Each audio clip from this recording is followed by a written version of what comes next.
All right, here we go. Every single card in Master Duel. Now, the way that we're going to handle this is we're going to go from the top down, UR to R monsters, and then SR to N spells and traps. If you're not familiar too much with how this game works, I'm not going to be here to give you a basics tutorial. I kind of expect you to understand, like, oh, you know, there's 3 lanes. If you put monster in attack position, it's going to walk down the lane and go fight, and, like, all spells, and like, I expect you to know the basic tutorial of the game. If you're coming here for that, this is the wrong place for it. I suggest going. There's a bunch of videos of that up on YouTube. Go check that out and then come back here, because we're going to be talking about all of the cards. Like, yes, all of the cards. I've seen a lot of videos that just talk about the starting ace monsters that you can pick, and that's not enough information for me, or at least it wasn't for me personally. And I always say, if you don't see the content that you want out there, make the content you want. And this is the kind of content that I want, so let's go. We're going to be looking in depth at each of the different monsters that you can get in the game, specifically at the skills that you can set on them.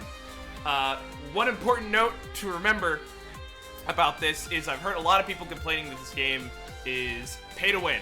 It kind of is. It's not 100% free to play friendly, but a lot of it is misleading because there's a lot of kind of conflicting information out there. When you see a monster like this, and you see all of these skills that you can get unlocked, and you see these 5 slots, your kind of natural reaction is to go, oh, wait a minute, you can have 5 skills set up here, that's busted. So, like, if you just have 5 copies, if you pay a whole bunch of money and roll the gacha a bunch, and then get 5 copies of a monster, it's gonna inherently beat every other monster in the game, right? And that is true of ace monsters, which, granted, ace monsters are the most powerful cards in the game up until right now. They're fairly strong. Some of them are weaker than others, some of them are stronger than others. I'm looking at Exodia right now, who's not a great example of this, but the way that the game works is when you're going into ranked, which is the core competitive mode of the game, you can only use 3 of these slots on only your ace monster.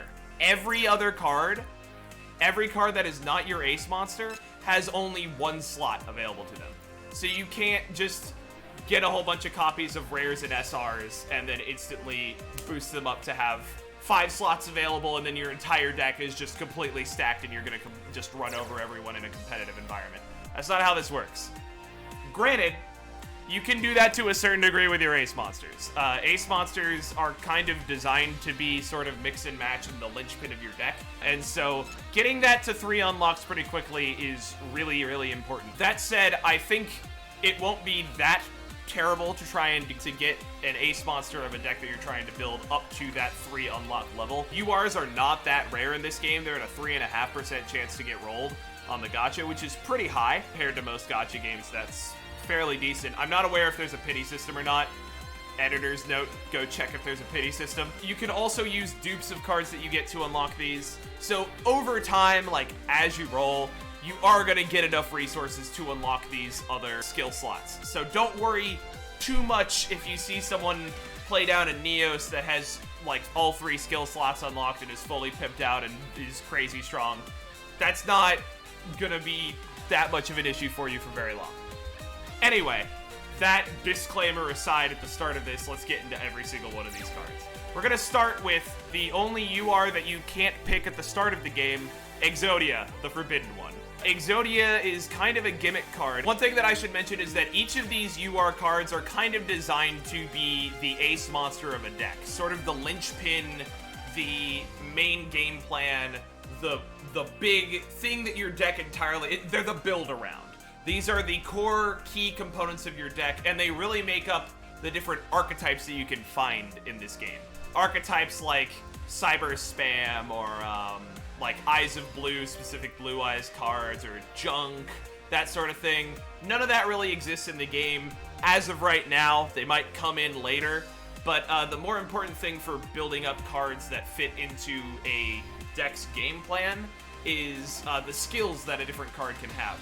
We'll get into that more as we look at each of these monsters, but I'm going to look at these UR cards as that ace linchpin of a deck, and as well as how splashable they are into other decks.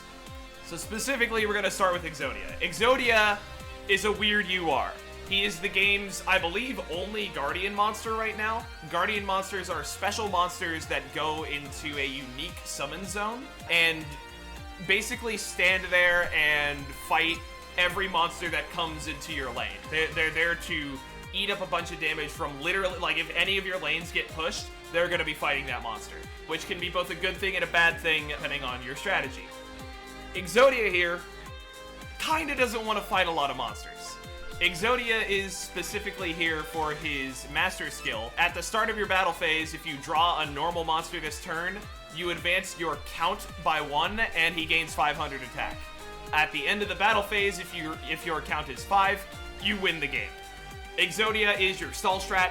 Exodia is the cheapest deck to build in the game at the moment because all you need are a bunch of monsters, preferably a bunch of 1 to 4 stars that don't require a lot of tribute, and preferably ones that have a high stat value because you literally need them to be normal monsters. All monsters in this game start as normal monsters when you get them. As you give them skills and power them up over time, cards in this game are not like your standard Yu-Gi-Oh card, they're more like characters in an RPG. And as you power up your cards over time, they'll gain additional effects. For instance, if you set a skill on them, they become an effect monster. Certain other monsters will turn into, like, if you give them a pendulum scale, they'll become a pendulum monster. If you give them enough, they'll eventually turn into an Xyz or a Synchro or a Fusion and that sort of thing. And all of those function slightly differently than how they do in normal Yu-Gi-Oh! We'll go over them as we get there. Also, links are here, and then we'll as I said, we'll get into them. But to continue talking about Exodia, Exodia is very much so a supporting character. He is designed to sit in the back lane and hope everyone forgets about him. An Exodia deck is super cheap and easy to make. As I said, you literally don't develop any of your monsters at all.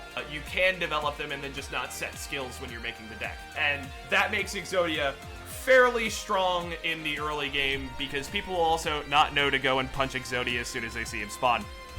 Because if you can get through all of the defenses that the Exodia player sets up and actually destroy Exodia, their win condition is gone and they're probably going to take bottom place in the game. That said, other than the master skill, Exodia has a handful of other supporting skills. We're going to talk about each of the individual skills as they come up. One of the most generic of generic skills are attack and defense boost. I'm pretty sure literally every monster has access to attack and defense boost. It is a minor 200 attack or defense bump when you summon it. Really kind of the bare minimum. If you don't have any other skills to put onto a monster, you put that one on. Either attack or defense based on whatever position you plan on putting the monster in most frequently. However, Exodia has other skills. He has attack support, which means that when he gets summoned, he applies an attack boost effect to everyone. Same thing with defense on the other side. He also has attack supplement, which means at the end of the battle phase, he gains 400 attack. And this happens at the end of every battle phase. So if he's your ace monster, and you give this to him immediately, and then set him on the field, he's going to be generating a pretty decent amount of attack. And over time, that's going to become a pretty big issue for anyone that's going to try and run it and break your Exodia as fast as possible. Exodia, as I mentioned, is very much so the kind of deck that wants to go as late into the game as possible, because he's going to get more and more value as it goes on. However, aside from those, he also has the immunity to basically everything.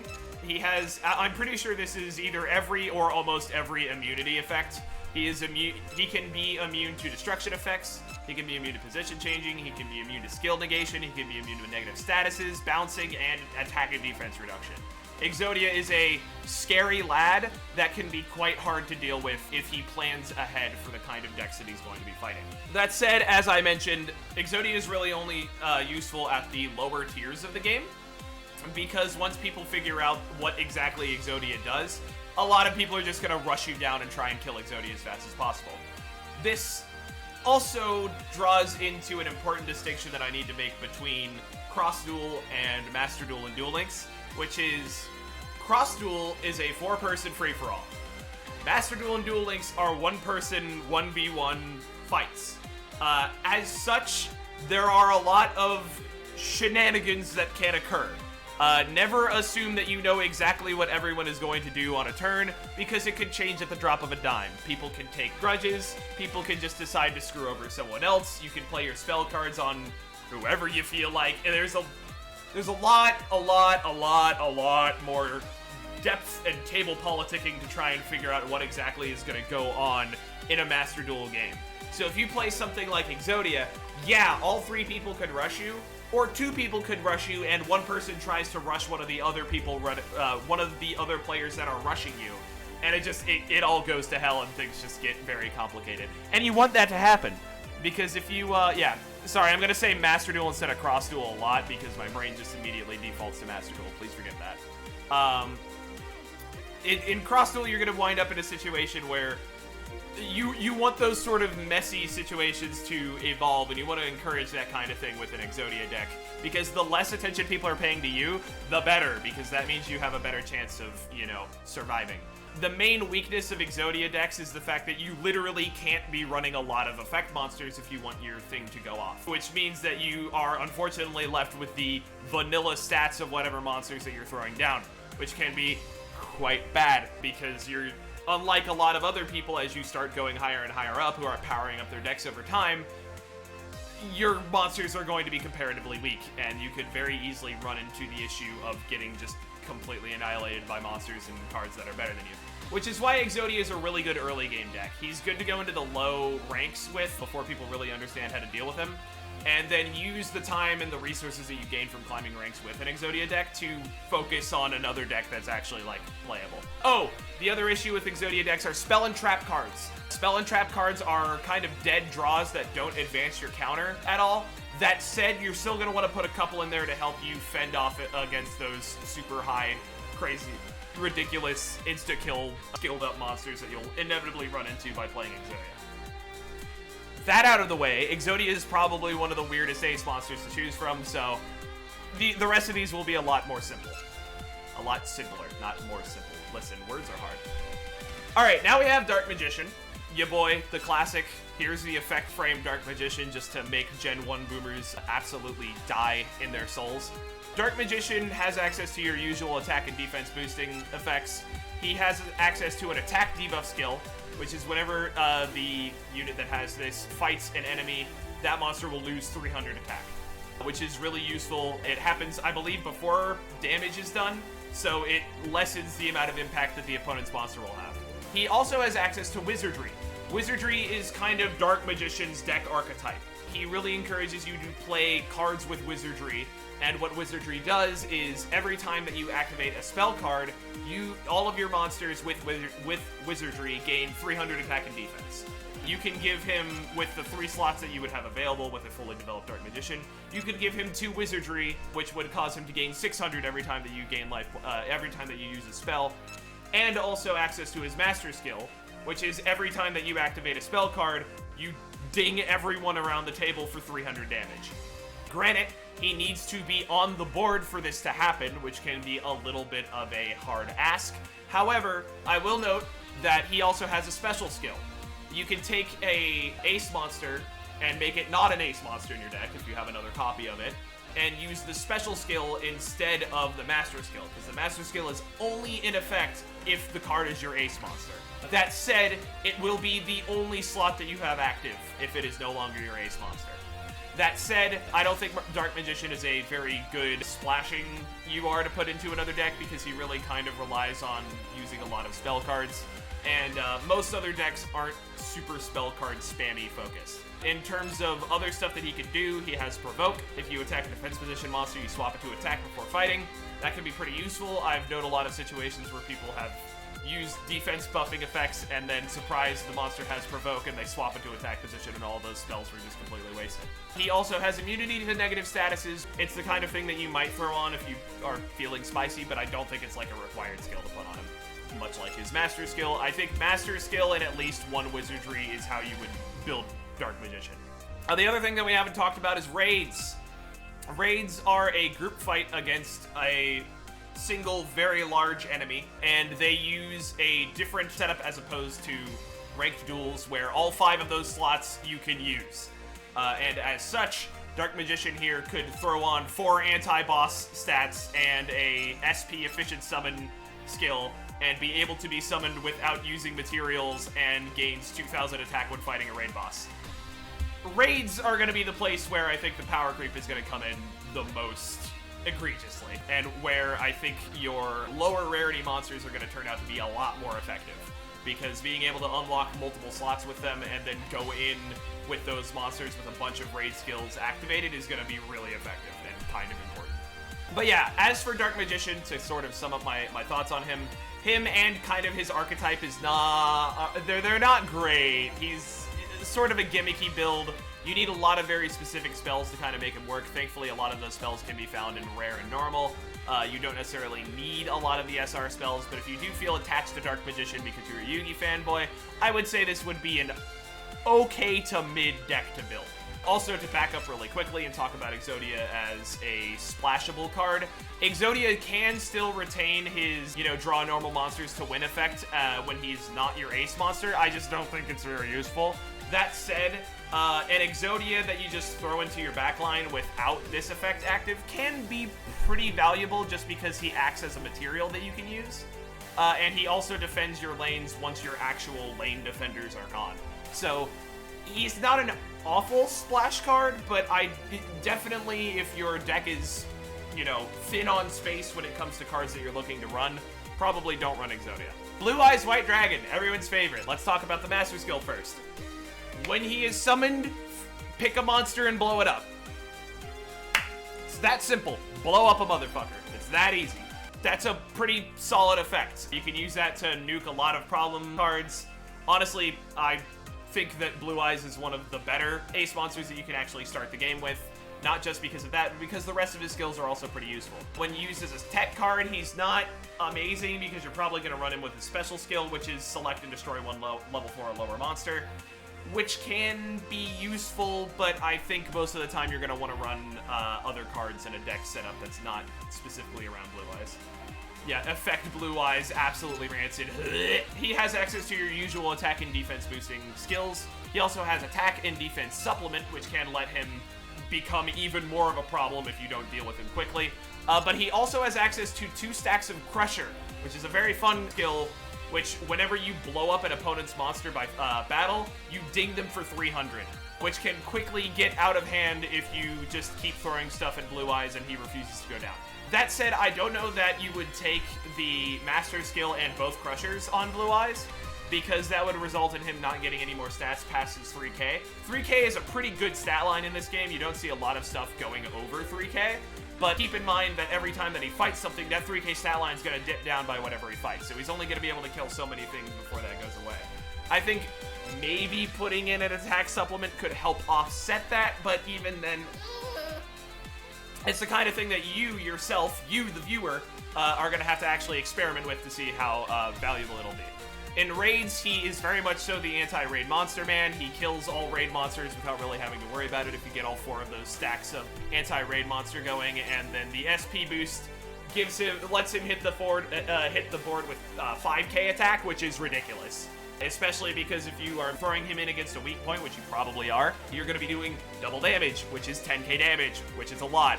And that's assuming that you're not buffing him with other skills during a raid fight. Other than that, immunity to having your attack and defense lowered is probably going to be decent, but maybe not that amazing. Overall, I'd say Blue Eyes is a pretty good ace monster, but not a great card to, build around. He doesn't have necessarily a whole archetype that is based around him, other than maybe running a bunch of Crusher cards and trying to, kill your enemies by blowing up their monsters and not even really trying to get to your opponent. I feel like that may be a valid strategy to run with, but even then it's kind of like Blue Eyes also has an effect that lets him blow up a monster outside of battle, so no, I don't know when the game will launch in other countries. I don't work for Konami. Now we get to the spicy lad himself, Elemental Hero Neos. I think Neos is unironically one of the best cards that you can pick as an ace monster. Neos is really, really strong and has one of the most crazy master skills out there. His master skill is when he gets destroyed by battle, he bounces back to your hand and gains Speedy Summon and Super Speed. Super Speed means that he's gonna move twice as fast. Shadowman in chat makes a good point. Having cards that count as 2 materials basically gives you an instant Neos. It's insane. But Neos is even crazier. What Speedy Summon does is that you can summon him for 1 less material, but he drops 1,000 attack and defense. However, you'll notice that he has Speedy Summon as a skill that he can just learn normally. This means that if you have 2 Speedy Summons active at the same time, he gets Efficient Summon, which means that he can just be summoned with 1 less material. Yeah, so, basically, Neos runs up, Naruto runs straight at you, punches you, dies, and then instantly comes back to the hand, and he can be summoned again with 1 less material. This assumes that you have the things unlocked for it, but that's still pretty ridiculous. Combine that with Super Speed, which turns into Hyper Speed, if you have 2 of them stacked, and Neos will die, go back to your hand, and you can use a single monster to play him again, and he will sprint down the lane and instantly fight your opponent again. Neos is a very, very strong card to run. Neos is also very useful in raids. Having your ace monster constantly available to come back and do damage again in raids is incredibly powerful, because a lot of the issue that you can run into in raid fights is running out of resources pretty quickly.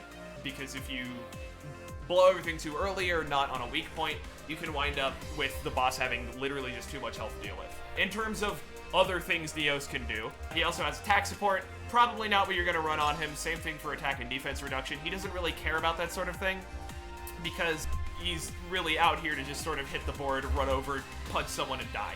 Especially, I think attack and defense reduction is almost entirely pointless on him, because if he dies, he'll just come back and you can do everything again. That said, attack support might be worth running one on him, just because you're going to be playing him a lot and you can get a lot of recursion on that value. But even then, that's only 200 attack boost. I don't know if that's going to be that strong. As for raiding, his raid effect is LP gain. Okay, not amazing, but I mean, hey, it could be pretty valued. But that said, his SP1 is gains 2,000 attack and defense whenever he's summoned during a raid, which can be just absolutely disgusting, because instead of coming down with 2,500, he comes down with 4,500, and then he just keeps doing that. Neos is a really, really strong card. Like, a really strong card. And I would say he is probably the best, if not one of the best starter aces that you can pick, because he's applicable not just for the PvP side of the game, but for the raiding and tag dueling side of it as well. He is a very flexible card. Highly recommend Neos. Oh, real quick before I go on to Ojama King in any detail, Neos is also a pretty good card to splash into other decks, because when he gets blown up, he bounces back to the hand and has Speedy Summon, which is still pretty good and allows you to, you know, still recycle some value off of him, even though he's only going to be running with that one skill. The Nightmare himself, look at him. I hate him. He's, disgusting. The eggs with legs. I'm good. Anyway, Ojama King, Nightmare himself, I hate him. Keep in mind that Ojama King is our first fusion monster. This is important. This means that in order to summon him, you need to use 3 level 3 or lower cards in order to get him onto the field. Ojama King's master skill is you point at an opponent, and that opponent cannot summon monsters for the rest of this turn. That's fucking terrifying. Ojama King can really just completely shut down someone's ability to play the game for a turn, which can result in game-swinging advantage changes. The only issue is that Ojama King and your deck will probably not be the one taking advantage of those game-swinging Ws. I think Ojama King might be one of those cards that does really well at trying to get second place, mostly because he is kind of weird to work with. His entire gimmick is defense, as you can tell by a lot of his skills. He has 3 stacks of defense boost, he has defense support, he has defense buff, which means that every time that he fights someone, he gains 200 defense. And he also has defense supplement, which means that at the end of the battle phase, he gets 400 defense. He also has immunity to position changing. So, hey, do you get that Ojama King really wants to be put in defense? More so than the fact that he has 3,000 of it. He is also very much so anti-shield in raids, which can be useful in the higher end raids because shields will most likely be becoming a problem as you go. He also has SP Reincarnation, which basically lets him just constantly hit the field and come out every time that he gets blown up or does any kind of assist healing. So that allows you to constantly recycle Mr. King, although it will be difficult in a raid situation to constantly pump out 3-star monster materials. It'll be a little weird. I think if you play an Ojama King deck in raid, you're either trolling or just trying to get rid of shields or objects. You're trying to be really a side support kind of guy. I think Ojama King is a very gimmicky and not that great ace monster to choose at the start. That said, he could be pretty fun to build around one of these days, but as a splash card, he just picks an opponent's monster zone and then shuts them out of that one specific zone. Not nearly as good as his master skill. I would say he's not a great splash card because, again, he's got that pretty restrictive summoning condition, although if you manage to get him not fusion monstered, I don't know what the conditions are to have a card change from normal to effect to fusion. I imagine for him, since he doesn't have an effect card here, just setting a skill on him will turn him into an effect monster, if not just a fusion monster. So, I don't know. Well, if someone in chat wants to correct me on that, feel free. But I think that if you are running if you somehow find an Ojama King that only requires one material to get out, he might be an okay splash card because he's a 3k wall that can be pretty hard to get rid of. If not, I don't think he's very good in splashing like at all. Then we have Stardust Dragon. So Stardust Dragon and Synchro Summoning in general requires, it's like Ritual Summoning. We'll get to Ritual Summoning later because there's a Ritual Summoning card later on down the line. But it works the same way as Ritual Summoning in that you need a number of stars to play the monster. However, Ritual Summoning allows you to go over the value. Synchro Summoning needs to be the exact value, meaning that you need 8 stars exactly in order, with 2 or more monsters to play Stardust Dragon, which can be a little iffy given his sort of deck archetype that he's looking to build around.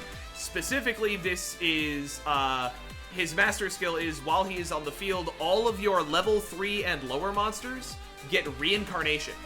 This means that if they get popped, they go back to your hand, but have all of their skills negated. So this only triggers once. This can be interesting. I honestly don't think that Stardust Dragon is a very good card at the moment. It might turn out to be that he's decently strong. It depends on the layout of how many 3-star monsters are around and how good they are, because he needs to stick onto the field in order to have this reincarnation effect constantly triggering. That said, he can be good if you happen to run a lot of level 2 or lower monsters. He can be a good splash monster to put in, but even then, I still don't quite know. RDA, if you put in his normal ability, his ass. Okay, heard. We'll get to that later. Gonna have to cut out this part of the video. But I will note, his entire gimmick is a lot of throwing monsters down and getting buffed up because of it. Mostly because of this cohesion skill that he has access to. Because every time that you summon a monster, he's going to gain a 200 attack and defense. And if you're running this sort of setup where you are trying to get Stardust Dragon out of the board and then, you know, play a bunch of cards as they explode and come back to your hand and put them down, he's going to be able to gain a lot of attack and defense off of that.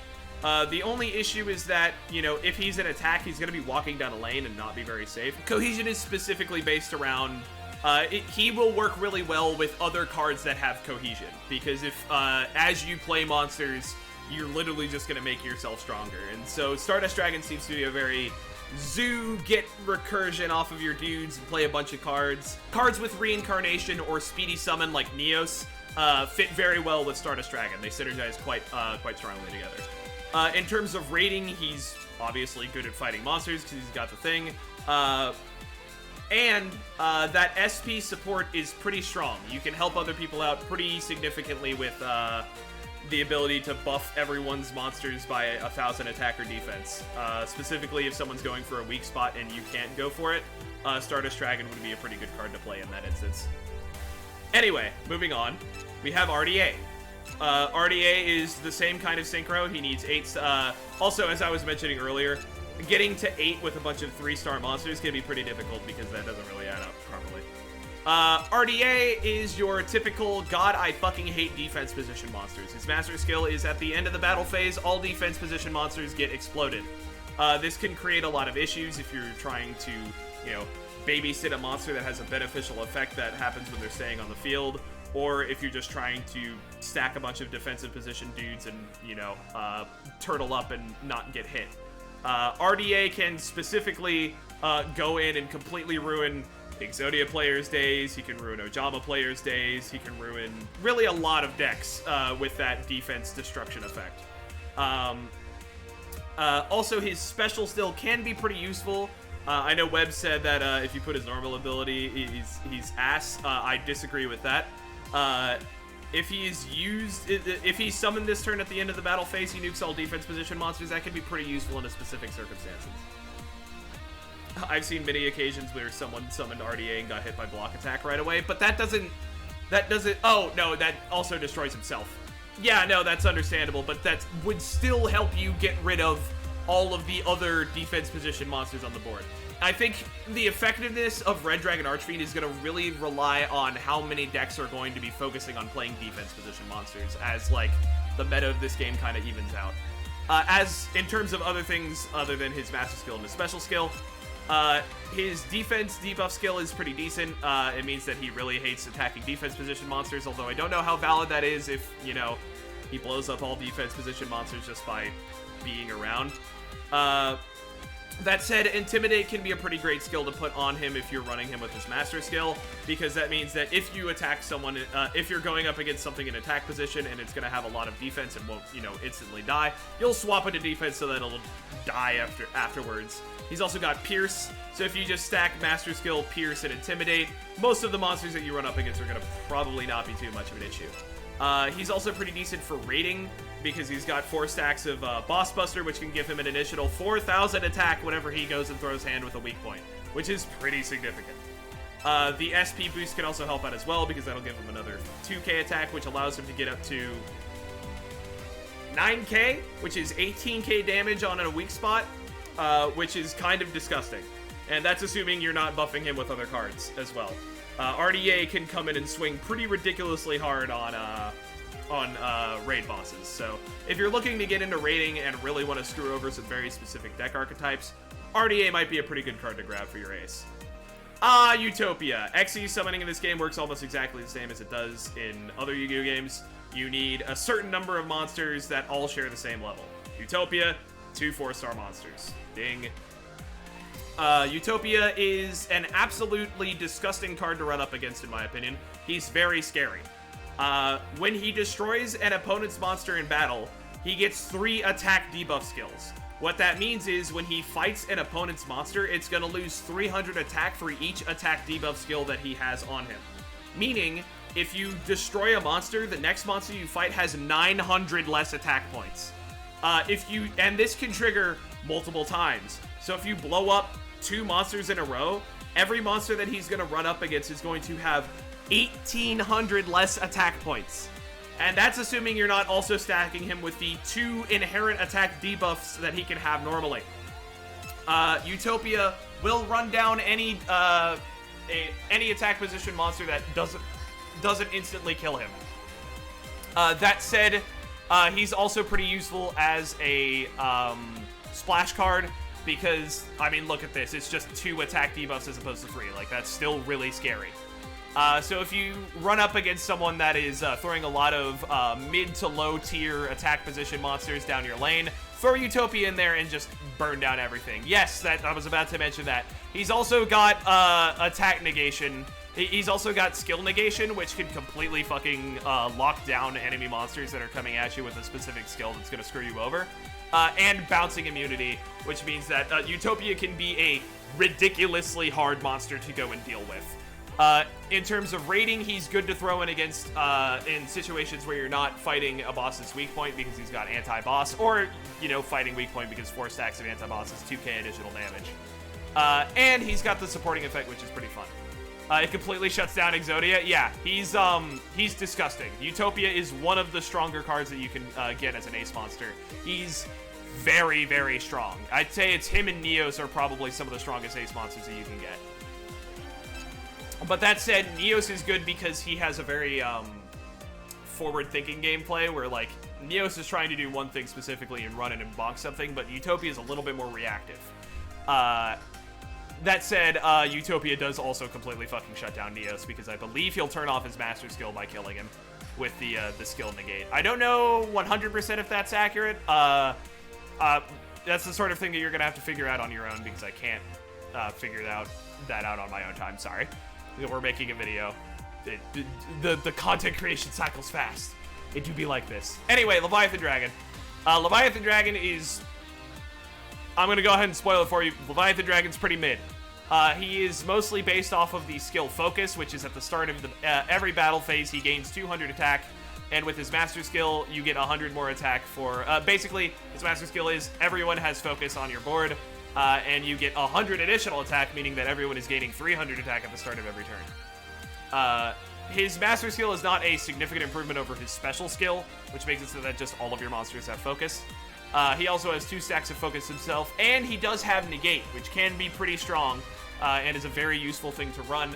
I would say Leviathan Dragon is probably one of the better cards to run in a Stardust Dragon focus deck, as a side card, because you've got that Focus that's going to buff up your cards even further. Yes, trust me, Shadow Man, I appreciate your input, but we're going to get there. He has 0 defense. Which is kind of rough in Master Duel because all it takes is a single defense position shift, and he's that can pretty much instantly shut down Leviathan Dragon. Also, he has a while on the field effect with that 0 defense, meaning that if you want him to just sit in your lane and constantly give you the beneficial effect, he's not going to be able to do that very well because he's going to get bonked instantly because he has 0 defense. Meaning that he's, this just goes yet even further into me saying he's a good side card to run. I don't think he's a great ace monster, but I think as a UR with a specific build focused around maybe 3-star monsters to get the XE's conditions off pretty easily, I think he's a decent card that can come out and do some alright work. Other than that, he's got the attack supplement, which can help him, but he's. I think the attack supplement would be a lot worse than just putting 2 focuses on him if you're running him as an ace monster. He does also have Boss Buster and SP support as a raid lad, which can be pretty useful. I don't know that that is the most powerful card to be running in your as your ace, or at the very least as a monster in your raid deck, but hey, raiding is going to be something that kind of takes a good bit of getting used to. It's also good that he has position changing because of the 0 defense, kind of an issue. That immunity can help with some of the issues that we were talking about earlier, but still, it's not great. Here we have one of the scarier monsters in the game, Odd Eyes Pendulum Dragon. Let's look at this master skill. Real quick, I'm going to talk about how pendulum summoning works in this game. As you play cards that are pendulum monsters, they either have a red or a blue pendulum thing. Your goal as a pendulum player is to get both of those, and then you can pendulum summon a monster with those. His Odd Eyes' specific effect is if he is summoned by pendulum summoning, every card on your board gains 800 attack and defense and immunity to destruction effects, meaning that Odd Eyes is basically a hard counter to Blue Eyes. He gets a higher stat line than Blue Eyes by hitting the field, and he renders Blue Eyes unable to blow up his cards. As always, Pendulum Summoning is a Boomer's worst nightmare. He also has the special skill of if he is summoned with his Pendulum skills, he just buffs everyone, which can be pretty decent if you're running a non-Pendulum deck, or if you're running a Pendulum-focused deck. However, there's not really any other Pendulum boss monsters in the game right now, so that might be something to look into if you're really invested in pendulums and we get cooler pendulum monsters like ace monsters down the line. That might be a pretty useful thing to run as a side dude, but I doubt Odd Eyes Pendulum Dragon is going to really be dethroned from this sort of top level pendulum lad for a while. He also has SP Efficient Summon and a Boss Buster, which is a really good combination for raiding, allowing you to instantly put a 2500 attack dude down, and then boost him up to 6500 when you're punching a weak point, making him very useful, especially if he's your ace monster. He also has a red Pendulum Scale, and a defense support and attack support skills, which can help him boost up your lads even further. That said, you're probably going to run him with the Pendulum Scale because, you know, bouncing back and forth between Pendulum stuff is really fun. Very good, very solid. I'd rate him on the higher end of ace monster cards to go, only if you are interested in running a Pendulum deck, though. He does not go well with things that are not Pendulums. We have Bloom Diva, the Melodious Choir, who I actually have, but I haven't done anything with. I've got, in fact, 2 copies of her, but I'm saving her dupes in order to be shoveled into the fire. To unlock other slots on other URs that I'm actually planning on using. That said, don't let that discourage you from running her because she does have a fairly interesting kit. Her main focus is on gaining life points. Yes, her main focus is on gaining life points, but her master skill is every time that you use an effect that gains you life points, all of your monsters gain defense equal to that life point amount. And if your monsters have the healing skill, they gain 100 more life points, turning it from a 200 to a 300 advantage. Now, I know a lot of people will read this that are used to playing Yu-Gi-Oh, like more usual Yu-Gi-Oh setups, and kind of roll their eyes because like life point gaining isn't super useful unless your deck is completely based around it, and even then it's kind of a gimmick.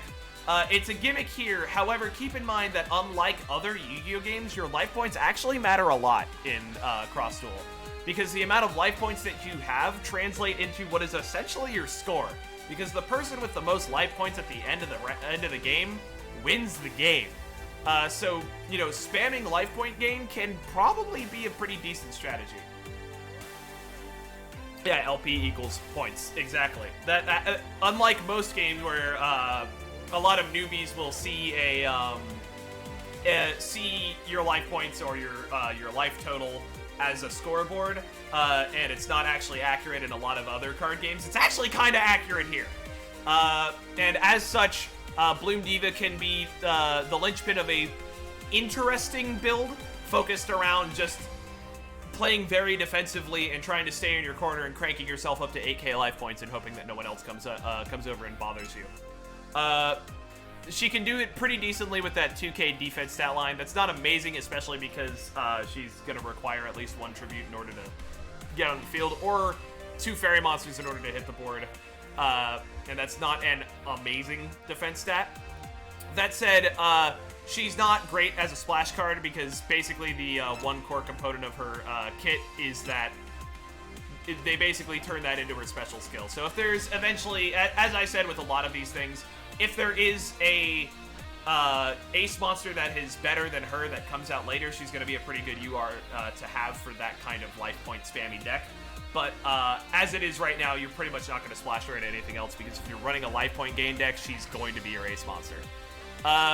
She's got that 2 stacks of hyperspeed, or that hyperspeed on being deployed in raid, which I don't think is the most useful. It'll be useful for healing during raids, which can be useful during the end game segments of raids where you're taking a lot of damage and you need some healing like ASAP, especially with these 4 stacks of assist boosts, giving her, what, 2,500 life point gain if she runs down the entire lane immediately. That's going to be very powerful, a very powerful amount of healing to be gained. So it's possible that a Bloom Diva, like one person running Bloom Diva in a raid, is actually going to be pretty useful as time goes on, but I wouldn't bet on it too heavily at the moment because we don't really know how high-end raiding is going to break down in terms of a meta sense because we really haven't experienced it yet. She's also got 2 stacks of healer, which can be pretty useful. She's got Curse. Curse is pretty good. It allows her to act yet even more defensively. If she gets killed, she hits the monster with Immobile and Phantom, which means that they cannot inflict battle damage to the opponent, and they can't move. So if any monster actually destroys her, then you've got another turn where that monster is basically not able to do anything, which gives you time to react and hopefully counterplay the monster that's coming down the lane at you. I will say that the other issue with her is that she needs to be on the board to activate her master skill, which means that if she is taken out due to her low stat line, she will very quickly wind up in a bad position. That said, she might be an okay gimmick one to build. I would not recommend her for your first one, but if you wind up building a deck that's pretty useful and you find yourself interested in building something a little bit more goofy, I think Bloom Diva might be a fun one to experiment around with. Firewall Dragon, our first Link monster. Let's talk about Links in Cross Duel. Alright, so the way Links work in Cross Duel is it's basically the same as normal Link summoning with a slight exception. Link summoning works, they don't care about what direction your arrows are pointing. Arrows are just arrows. They can point in any direction, it doesn't matter.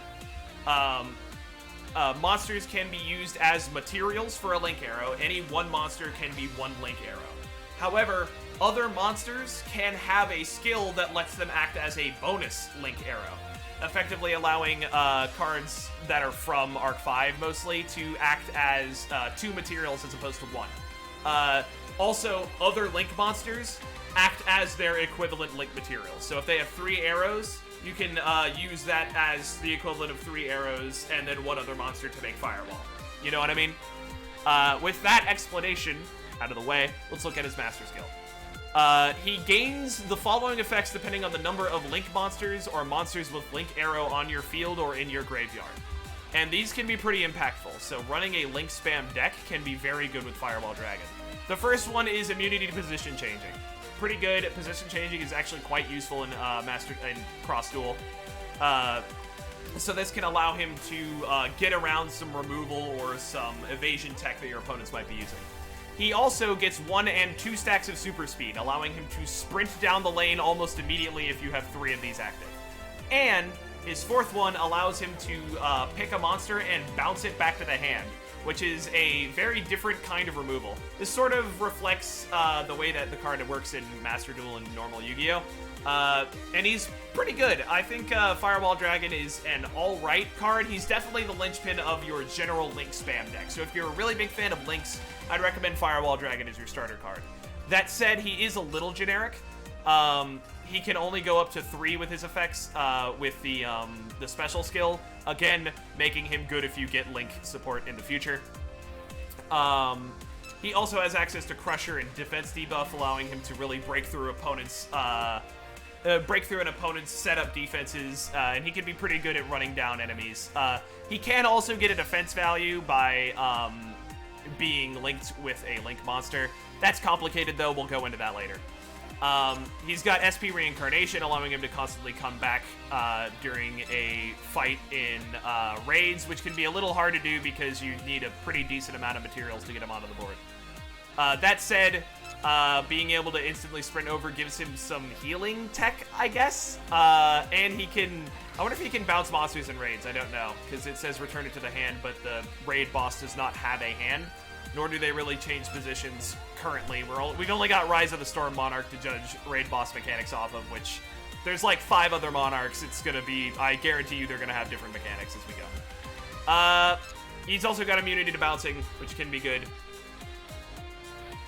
Firewall Dragon is basically your linchpin of a generic Link deck, which I don't think is very strong right now, but if you like Links, I'd recommend snagging him. He'd be pretty good to run with. Trickstar Holly Angel. Boy howdy, do you like fucking burn damage, because that's what this character does. Their master skill is very similar to Bloom Diva's in the fact that it takes a already set up skill, modifies it, and makes it do more. In this case, it's Snipe. Snipe is a skill that deals 200 burn damage to a specific player. And with her active on the field, it goes up to 300 and burns everyone. If you see a Trickstar Holly Angel hit the field, kill it quickly, because she's very scary. Her special support thing is another one of those situations where if there is a burn deck in the future, this will be useful, because you make all of your snipes AoE. In terms of raiding, she's not great. She's good at destroying objects, but objects aren't a major issue in raids. It's good to have 1 or 2 monsters that are anti-object, but it's never really that much. She does have SP Reincarnation, which can be pretty good to do. Honestly, she might fit actually very well in a Firewall Dragon deck for raiding, because SP Reincarnation will allow her to constantly be used as a material for Firewall Dragon, because she's only got 2k attack as opposed to Firewall Dragon's 25k, and Firewall Dragon is a little bit better at destroying... he's good at destroying monsters. Maybe that's just not a good build after all, and I don't quite know what I'm talking about. Other than those, she does have Snipe. She's got 2 stacks of Snipe, so 2 stacks of Snipe, which combined with her Master Skill, I think is going to be the way that you run her. Basically doing a solid 600 damage to everyone the second that she hits the field, which can be very annoying to deal with. Cohesion and Healer can be useful to put on her, but I don't think it's going to be that good in the long run.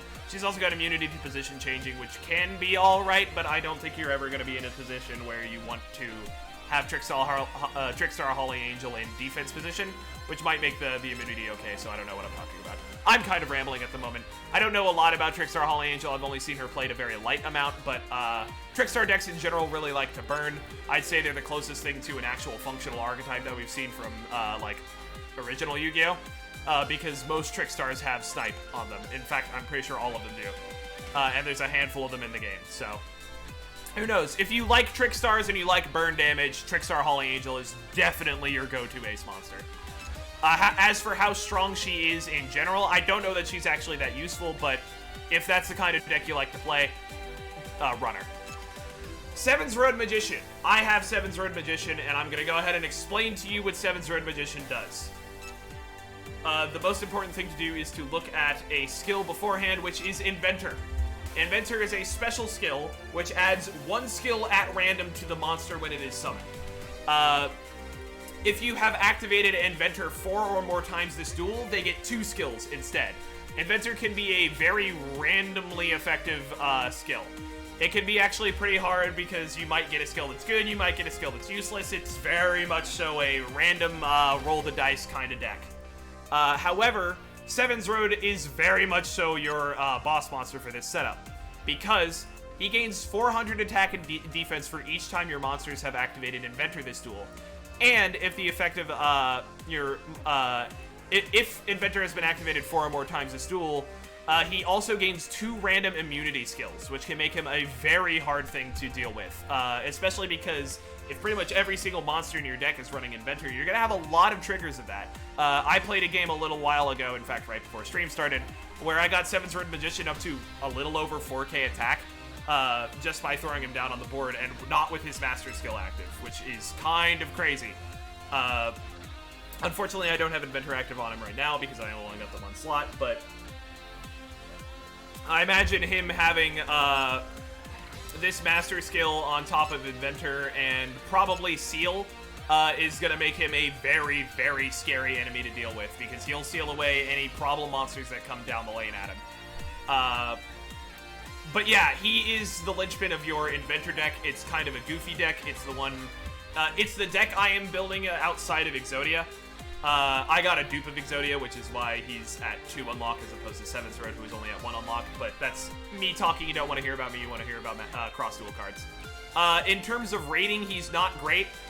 2 materials for a 2100 attack lad is not amazing. Although that said, with his master skill active, he could be all right.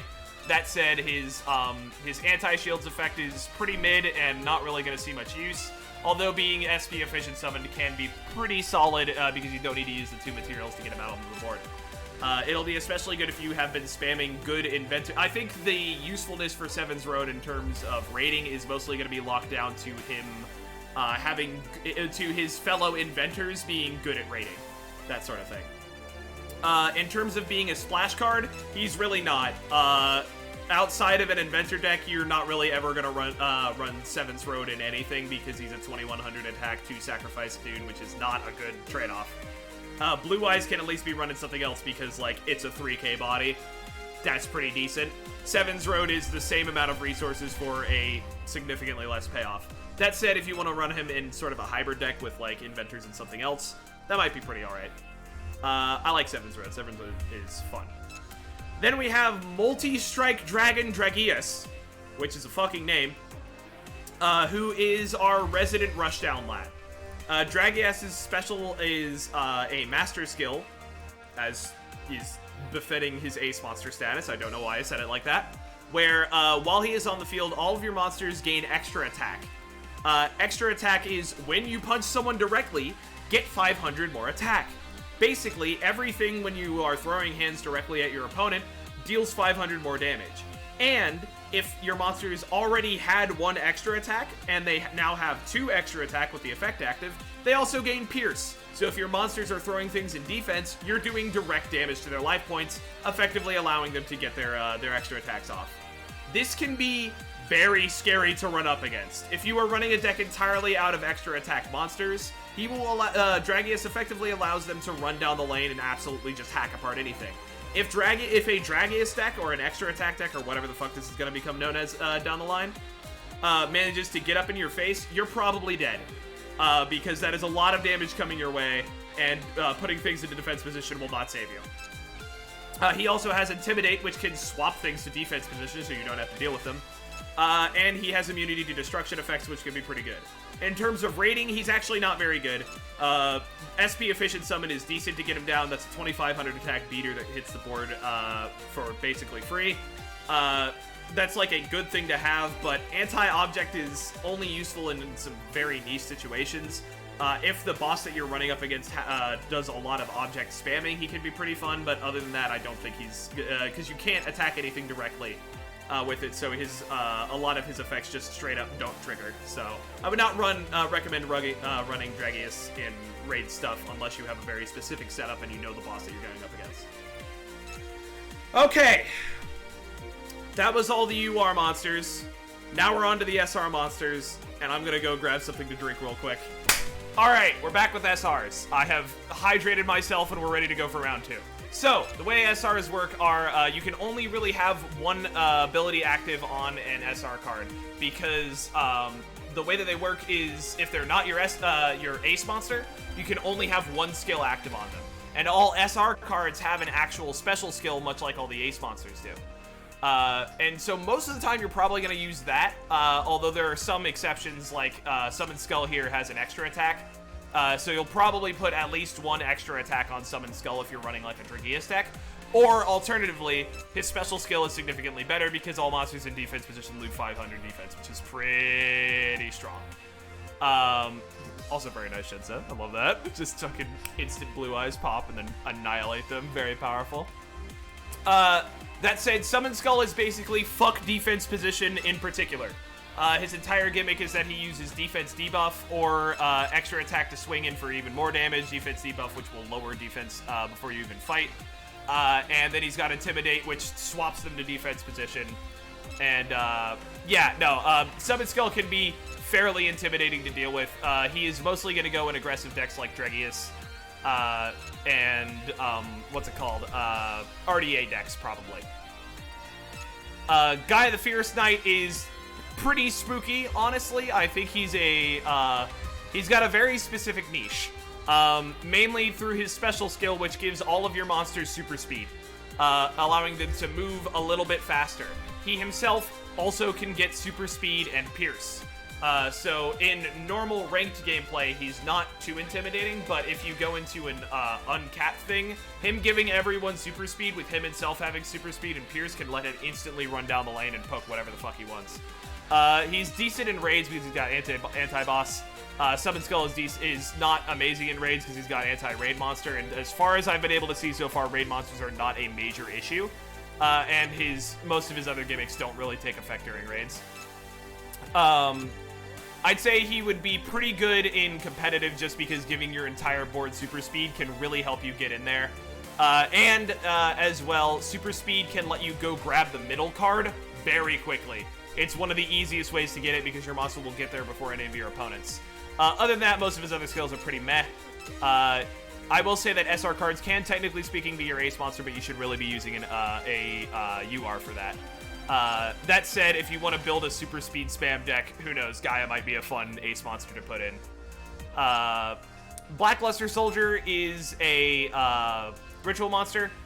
You can go above, so much like Synchro Summoning, you can go at the level value that you need, but you can go over with Ritual Summoning, unlike Synchro Summoning. Synchro Summoning needs to be the level, just to reiterate that. BLS, we're getting into the cards that I haven't looked at before, so I'm going to be reading these real quick. His special skill is that he gains skills based on the number of summons that he's used. 1 is an attack buff, 2 is an attack supplement, and 3 is sealed. Basically, if you use 3 materials for him, he's going to be pretty strong. Because that gives him, let's see, I'll give him 3,200 to start. 3,200 to start, and then another 400 at the end of the battle phase, and then he also seals away any opponent's abilities. Can be pretty useful in raids. He's got that 4 boss busters, which can let him really go in and do a significant amount of damage. He can also work in Crusher setups if you want to really build something that is focused on battling and getting rid of monsters. So he can go into a Blue Eyes deck that's specifically focusing around the Crusher aspect of that card pretty well. Overall, I'd say Blackluster is decent because that 3k stat line is pretty intimidating. Dark Magician Girl. She's got that double stack of wizardry as well, and her special skill is you can select a monster with in your graveyard with wizardry and bounce it back to your hand. Very useful for recursion, although a little less useful than the version of this. There's one a little. Oh shit! I backed out a little too far. Hold on a moment. Cut this out. Cut this out. Cut this out.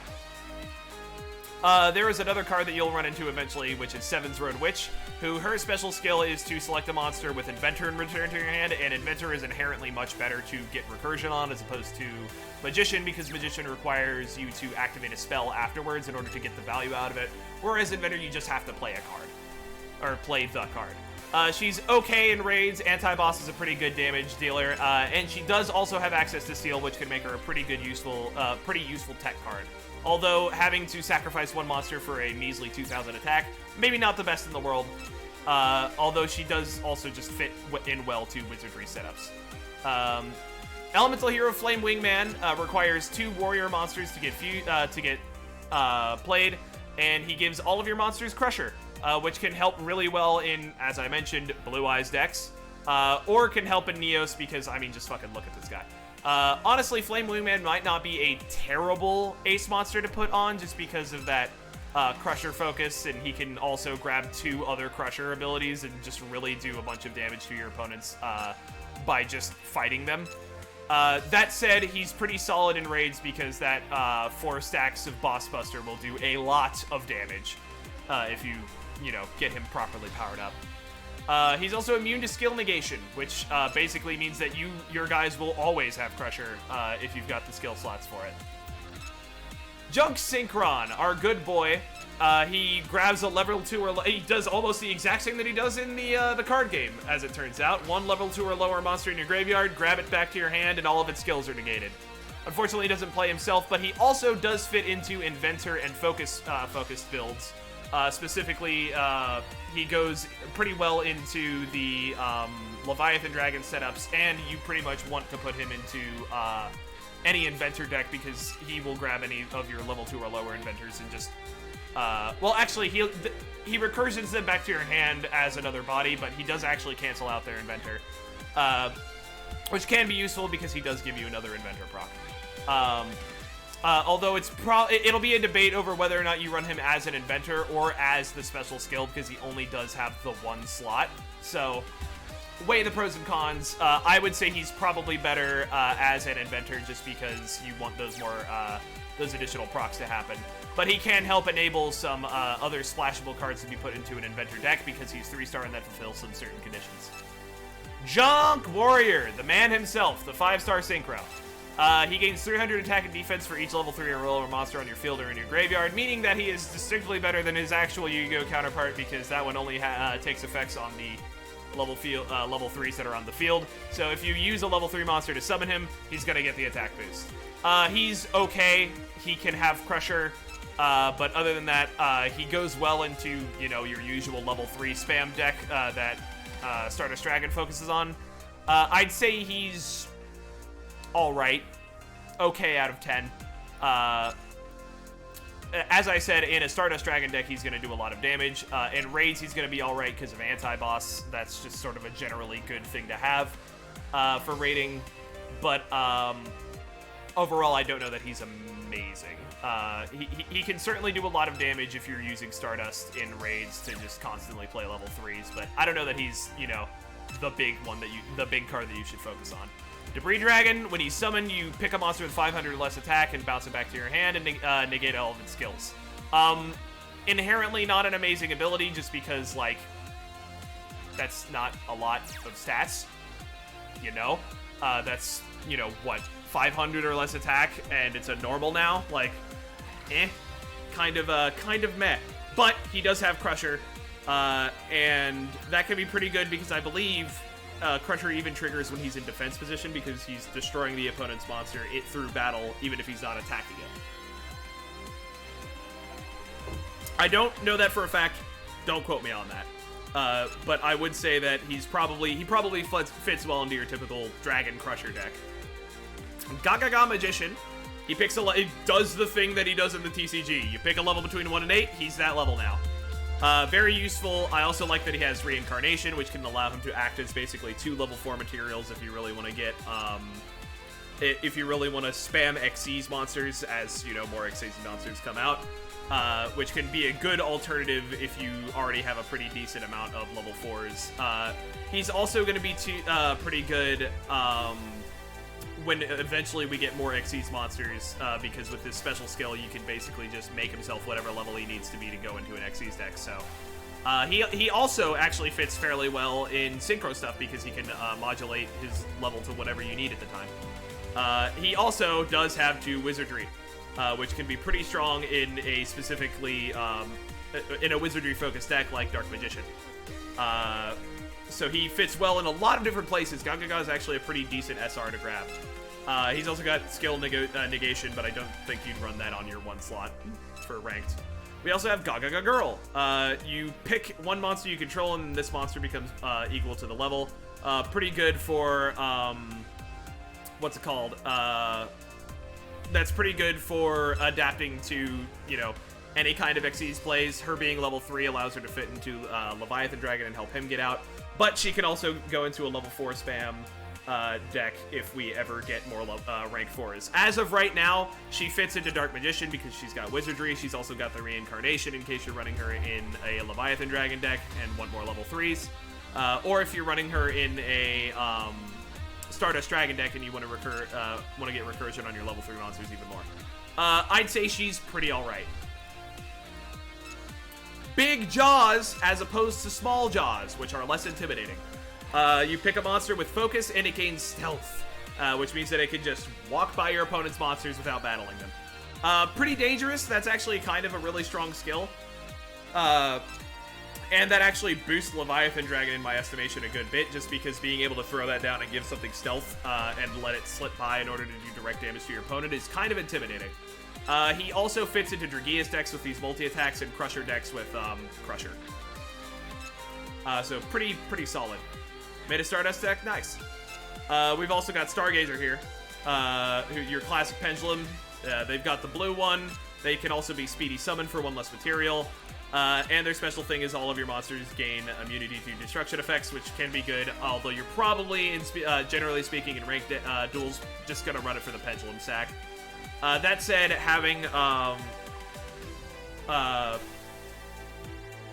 to sacrifice 1 monster for it might not be the best way to run it, so maybe you do actually run it with Speedy Summon. I don't know. It might be a pretty good thing to run in raids, because that way you'll have access to all of your slots, and you can just run Speedy Summon and a Pendulum thing and also give Destruction immunity, in case we run into raid enemies with a lot more Destruction focus. And he's got the assist, and they have a bunch of assist bonus, which allows them to be played into a side lane in a raid and just heal up for a bunch of damage. Probably a really good Pendulum-focused raid monster.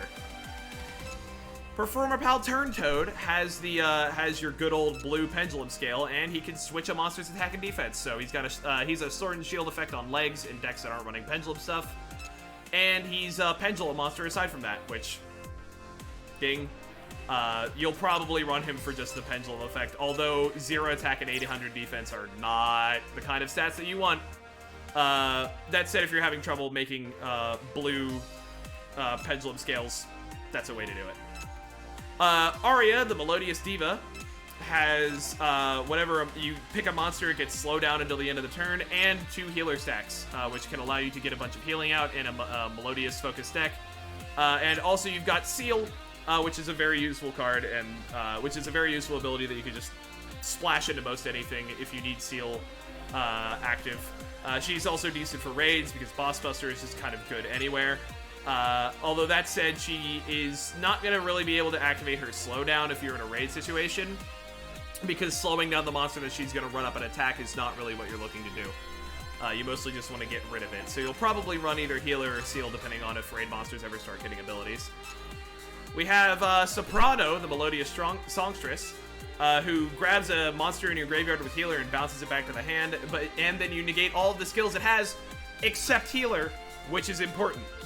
Because she herself cannot run Healer, making her really good for Songstress decks. Basically allowing you to double dip once again into your Healer stuff. So if you're running Healer spam, you're definitely going to run Melodious Soprano here. That said, outside of those, Curse is a pretty strong ability. Cohesion can help with Stardust Dragon builds, although she is 4 stars, so she kind of slightly edges out of the build that you're looking for in that, but she does help recursion things. Maybe, it depends. It's rough. This is a little bit of a convoluted monster here. Good old Decode Talker, the step-up lad. But what is he? Is he a 5-star? That's funny. Knowing, like, the normal frame Decode Talker just looks wrong. His special effect is he gains a effect based on the number of Link monsters or monsters with Link Arrow in your field or graveyard, just like Stardust or Firewall Dragon. He gains immunity to position change with 1 and 2 to 400 additional attack with 2 and 3, which can allow him to hit in pretty alright attack value by the end of it. By the end of things, he's basically what you use to work up to Firewall Dragon. So, yeah, he's alright. I would say run him if you are running Firewall Dragon as your ace monster. Or if you're really just running any kind of Link spam focus deck, he can fit pretty well. Other than when you go into non-Link focus, that's where things get a little screwy. Specifically, he's got Provoke, which can be alright, but doesn't really fit into an archetype at the moment. Yeah, Decode Talker's pretty good if you're running Link spam. Not too surprising there. We've got Backup Secretary, who has a Link Arrow, very important. And she's got a special skill where you can pick a monster to give it 2 stacks of attack supplement, which means it's going to just completely crank up that attack value. Can be pretty good in an Exodia focus, because you can help Exodia get yet even more attack value and not get murdered very quickly if you're running his attack supplement skill. But that said, she also fits into Inventor decks as an Inventor with a decent stat line. She's got 1200 attack, which is not amazing, but can be pretty good if you're just looking to spam Inventor stuff. And Link Arrow, and she's a level 3. She fits into a lot of different stuff. I'd say she's pretty alright. Link Karibo, your typical Link 1 monster, which is a little weird to see. When it is destroyed in battle, the attack of the monster that battled this monster becomes 0, which can be very strong because that effectively means that monster is going to die in the next combat it gets into. Link Karibo can also tech into Seal, it can tech into Curse, it can tech into Detonate. Basically, you're going to run Link Karibo in any Link-focused deck because he acts as another Link body to use. In raids, he's got them 4 assist boosts, which can be useful, but I don't know why you would really use him very often in raids. We have Trickstar Canada, where we all briefly immigrated to in order to download this game. Her special ability is anytime that a spell or trap is activated, its activator receives 200 damage, because you know what? Burn damage is fun, except it's not. She also has a Link Arrow, which you can use, and 2 stacks of Snipe for your burn damage focused nonsense. Very scary, very threatening. Fucking Trickstars, man. Who likes burn damage? I don't. Trickstar Narcissus, get it? It says kiss because idle and haha, ooh woo smooch. Where she is the refresh, your typical refresh card where she just grabs a card with snipe and then puts it back onto the board and lets you double dip your sniping. She's also got Link Arrows if you're looking to Link spam. Pretty good. Then we have Seven's Road Witch. I talked about Seven's Road Witch before. She is your Inventor fetcher. She's also got Inventor herself if you are in dire need of more Inventor cards. She's got a bunch of other skills. You're probably not going to use them. Might be decent for raiding stuff, but generally speaking, you're going to use her to get recursion on your Inventors. That said, 1 sacrifice for a 1600 attack stat line, not great. However, it can be well worth it if you just want to spam more Inventors. We also have Seven's Road Mage, who is yet another Inventor. Their other effect is their special thing, which points at a thing and makes it lose 300 attack for every time you have activated Inventor this duel, which can basically turn off an attack position monster. I should also mention, they have Wizardry. 2 stacks of it specifically, which can help with Dark Magician-focused Wizardry builds. Pretty good, can splash into a couple different things. I would say Seven's Road Mage is pretty solid. We have Sports Dragon Slugger, which, good lord, look at that card art, that's terrifying. Which just gives all of your extra attack monsters another 500 attack. You know where this goes into Dragias. This also goes into Dragias even harder because he's got the extra attack. And he's a level 3 with Incarnate, so he can fit into Stardust Dragon. And he's got Focus, so he can also fit into Leviathan Dragon focus builds. pretty good. This guy fits into a lot of stuff, even though his stat line is pretty doo-doo and his art is disgusting. We also have Sports Dragon Pitcher. When it's summoned, you can pick a monster to give it 2 defense debuffs. Just, fuck defense even harder. He's also a sniping monster, which can help a lot. It's not a fairy, though, so it doesn't fit too well into Trickstars. But that's basically the other thing that it also has cohesion, which can help with your Stardust Dragon spamming effects. So he, much like the other one, can fit well into Stardust Dragon spam and another archetype and Luke's specific Dragias build dunk on things kind of effect. Doriado I have seen in a bunch of places, and we're going to talk about Doriado because Doriado is interesting. They fetch a spell card from your graveyard back to your hand. They also have Seal and Wizardry, meaning that Doriado can basically be a really, really, really, really effective card for Wizardry-based decks because there is a specific card that is a spell card that triggers Wizardry when you activate it, basically allowing you to double dip on your Wizardry effects. And if you play Doriado after that, and get it destroyed, she literally just lets you recycle that card and get another 4 times proc of your Wizardry effects once again, which can be pretty strong. That buffs your entire board by quite a bit. So yeah, Doriado is really good if you want to run a Wizardry deck. She is also Seal, which is useful in any situation. We have White Magician Pikeru, who, for each other monster you control, she gains up to 1 healer when she's summoned, allowing her to heal for a lot, allowing her to fit pretty well into melodial healer decks. I'm just going to call it a healer from now on. And she's also got Wizardry, which can let her also fit into Wizardry-focused decks. She has Curse when she dies, which, again, helps her fit even more into the healer deck focused of, like, locking down your opponent. We have Dragon Dowser, who, when special summon, fetches a Pendulum back to its back to your hand, but negates everything except the Pendulum effect. Pretty much irreplaceable in Pendulum focuses. They've got defense debuff and provoke, but neither of those have really specific builds focused around them as of yet. You'll run this in your Pendulum decks, regardless of what Pendulum focus that you have. We have Archfiend Eccentric, who has a red Pendulum thing, and negates trap cards in the lane ahead of her when she gets played. This can be useful in certain circumstances. For instance, if you throw her down turn 1 on mid, which can allow you to just turn off anyone that traps mid at the start of a game. Although you will most likely get more advantage out of her by using her red Pendulum scale. It depends. It's kind of iffy. I haven't been talking about raids much for these guys, mostly because they tend to just be, hey, anti-shield or hey, anti-thing. All right, we're done with the SRs. We're on to the rare monsters. Rare monsters are going to be even quicker. My summary of Karibo is don't run Karibo. He can only either have Detonate or Attack debuff, and both of those things basically do the same thing, just a little bit worse. Detonator, when Karibo gets destroyed, lowers the monster that fought its attack by 500, attack and defense by 500. And attack debuff just lowers the attack by 300 before it even battles. Basically, what you could just do is run a monster that has 500 more attack than Karibo does and get the exact same effect out of him regardless. The cute fur thing, though, listen, it's not worth it. Let me tell you why even more so. There is this funny little card in here called Flute of Summoning Karibo, which allows you to summon either a Karibo with Detonate or a Winged Karibo with Curse.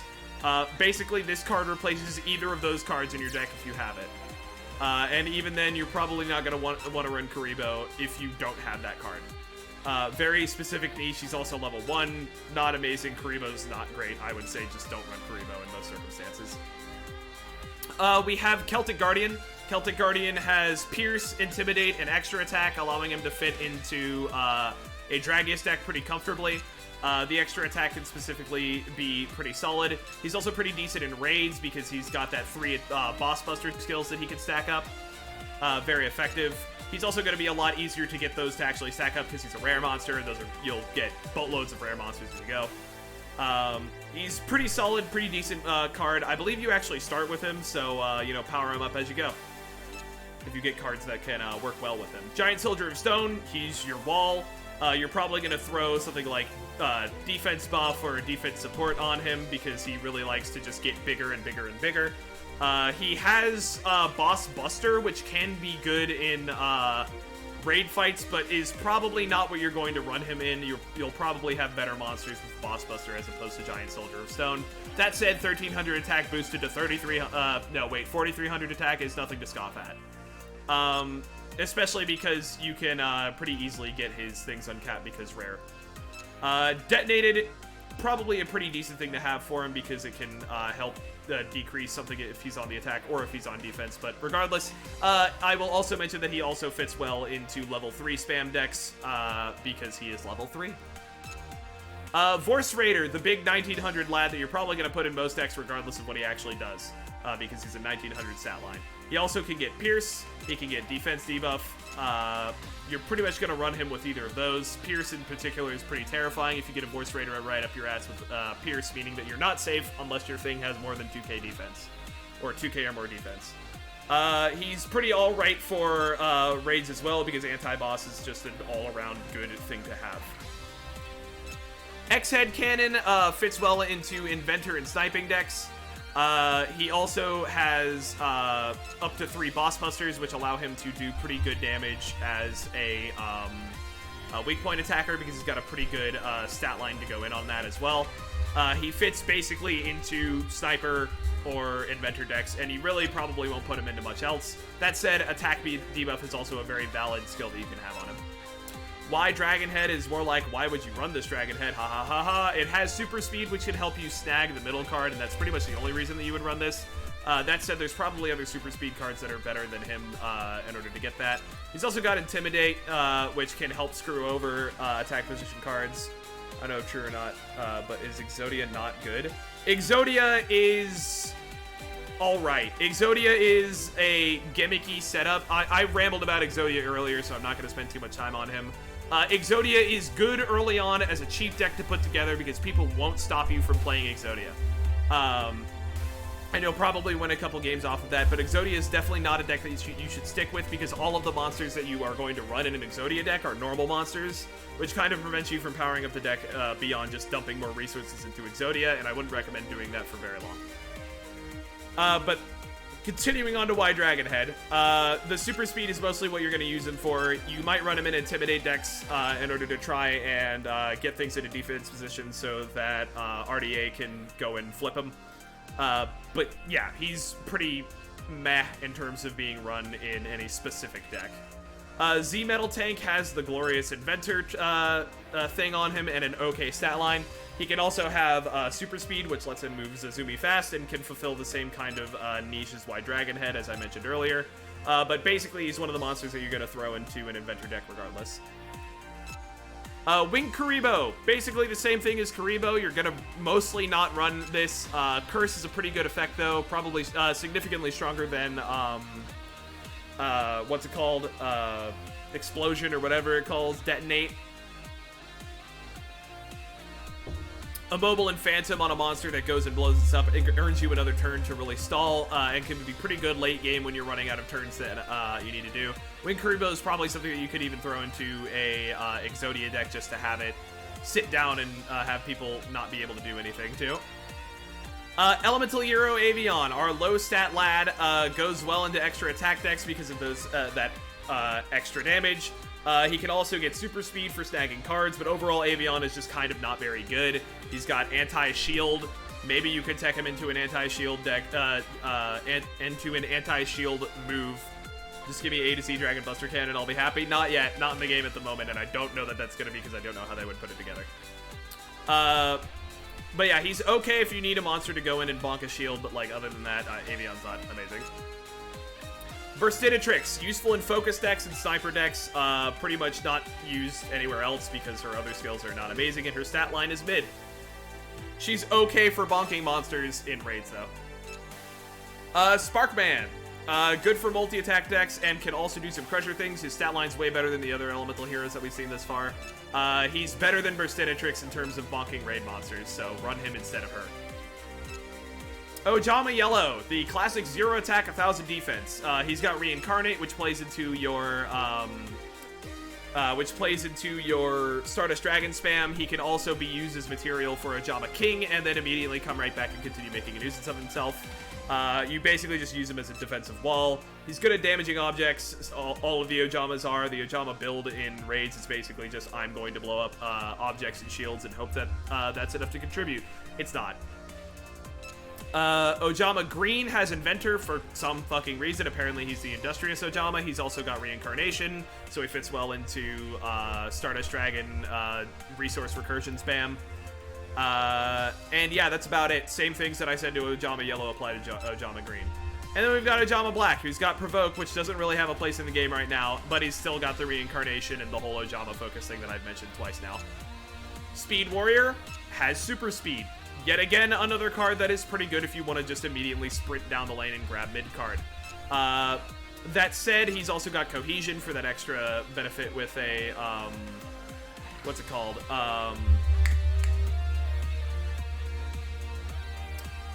With the Yusei Stardust Dragon focused Shaking Hands build. Ojama Green could be good as an ace monster in an Invoker deck. What are you talking about? Quillbolt Hedgehog, another Inventor card. It also has the option to tech into Super Speed and go really fast. Yet again, it's got the Yusei thing where it has Cohesion. Good for Yusei help. Also can be splashed into Inventor decks and can be super speeded if you choose to go that route. Dark Resonator, one of the more important rares to get, has double material, which means it can be treated as 2 materials for the summon of normal, effect, and pendulum monsters. Very, very, very useful. Dark Resonator, you're going to want to get pretty much immediately and slap that double material on him, because for any card that costs 2 material, it is a godsend. Doesn't really fit well into, well, Pendulum decks. Pendulum decks when you don't have your when you do have your Pendulum scales, Link decks, Fusion decks, Synchro decks, that sort of thing.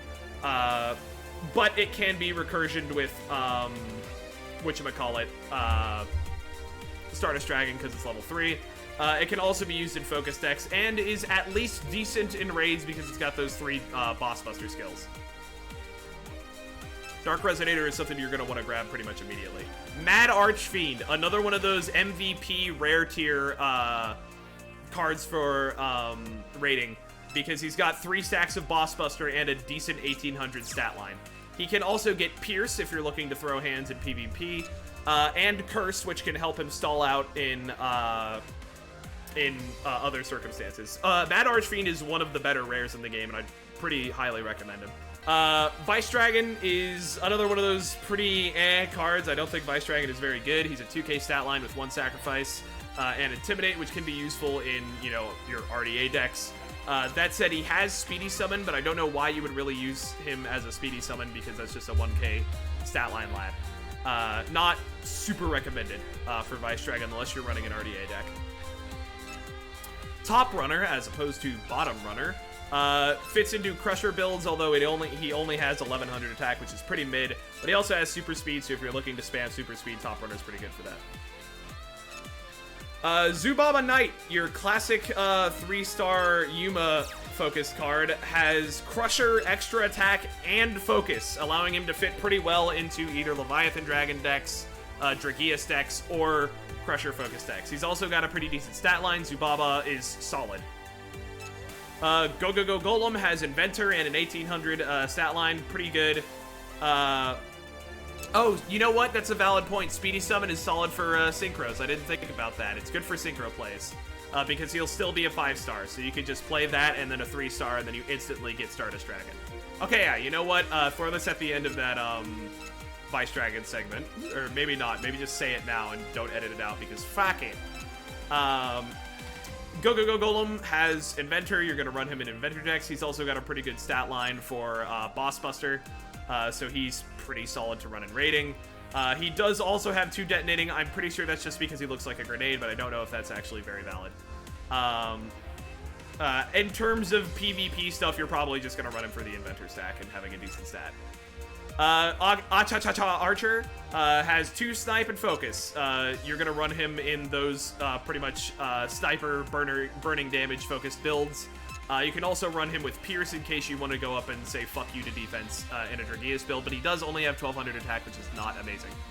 Skullkraken, pretty good, honestly. I think he's one of the better rares in the game, mostly just because he has a decent defensive stat line and curse, which can help you stall out for a very long time. He's also got 2 stacks of focus, which allow him to be played in your, rank 3 spam Leviathan Dragon decks. Frailer Rabka, same thing. He's got, he's almost the exact same build, but with 100 less defense. He's got 2 focus and curse. Use it as you will. Needle Sunfish is yet another one of those cards that you're probably going to run in raid decks because he's got 3 boss busters and 1500 attack. 1500 attack is a little lower than the other ones, so prioritize those other ones ahead of him. He does also have Focus and Intimidate and Detonate. I don't think you'd run him in a Detonate focus deck, though. Intimidate, though, is pretty useful for scaring off the attack position dudes in an RDA build, because he's got an okay stat line and no defense. What I said about Ojama Green for reincarnation negates his skills. Yeah, that Invoked also doesn't exist in this game. Like, Time Gazer Magician has the red pendulum scale and wizardry, so he fits into any pendulum. Did you say? No, you said Invoker. You said Invoker, Gamer. Go scroll up. He's also not a... Yeah. Oh, okay. No, I know what you mean. He'd be good as an ace in an Inventor deck because he would constantly recursion, but then you realize that it deletes his skills. I was like, what the fuck do you mean Invoker, bro? Like, Invokers don't exist in this game. That's fucking funny. Time Gazer Magician, you pretty much use him in Dark Magician builds focused on Wizardry and Pendulum builds. Because he's pretty much just a quick and dirty red scale for pendulums. Performapal Hip Hippo. Mwah! Beautiful double material. You're gonna want to instantly build him up to double material. He also fits well into Stardust things because he's got cohesion in his level 3. Performapal Silver Claw has multi-attack, has extra attack and 1800 attack, which can be pretty useful. He's pretty good at clearing out raid monsters as well because he's got that he's got anti-raid monster on him. And if you're running him in Pendulum focus stuff, he has red Pendulum scale, which could be pretty good. Double Iris Magician, blue scale, wizardry, attack debuff. These are the 3 things that you need to know. Pretty mid stat line, but you pretty much run it in Pendulum scale, in Pendulum decks for the easily accessed blue scale, and you run it in wizardry decks just because yet even more stats for wizardry spam. Sonata the Melodious Diva, a good seal monkey to run in, and one of the better healers that you can get. Other than that, pretty bad stat line. Don't really run it in most anything else. Cannon the Melodious Diva, for some reason has 3 stacks of Boss Buster, which is a little odd. Hi, Mr. James. As always, I am prepared, although someone can probably prove me wrong about that. Pretty good at healing. For some reason, she has 3 stacks of Boss Buster. I don't quite know why. She only has 1400 attack.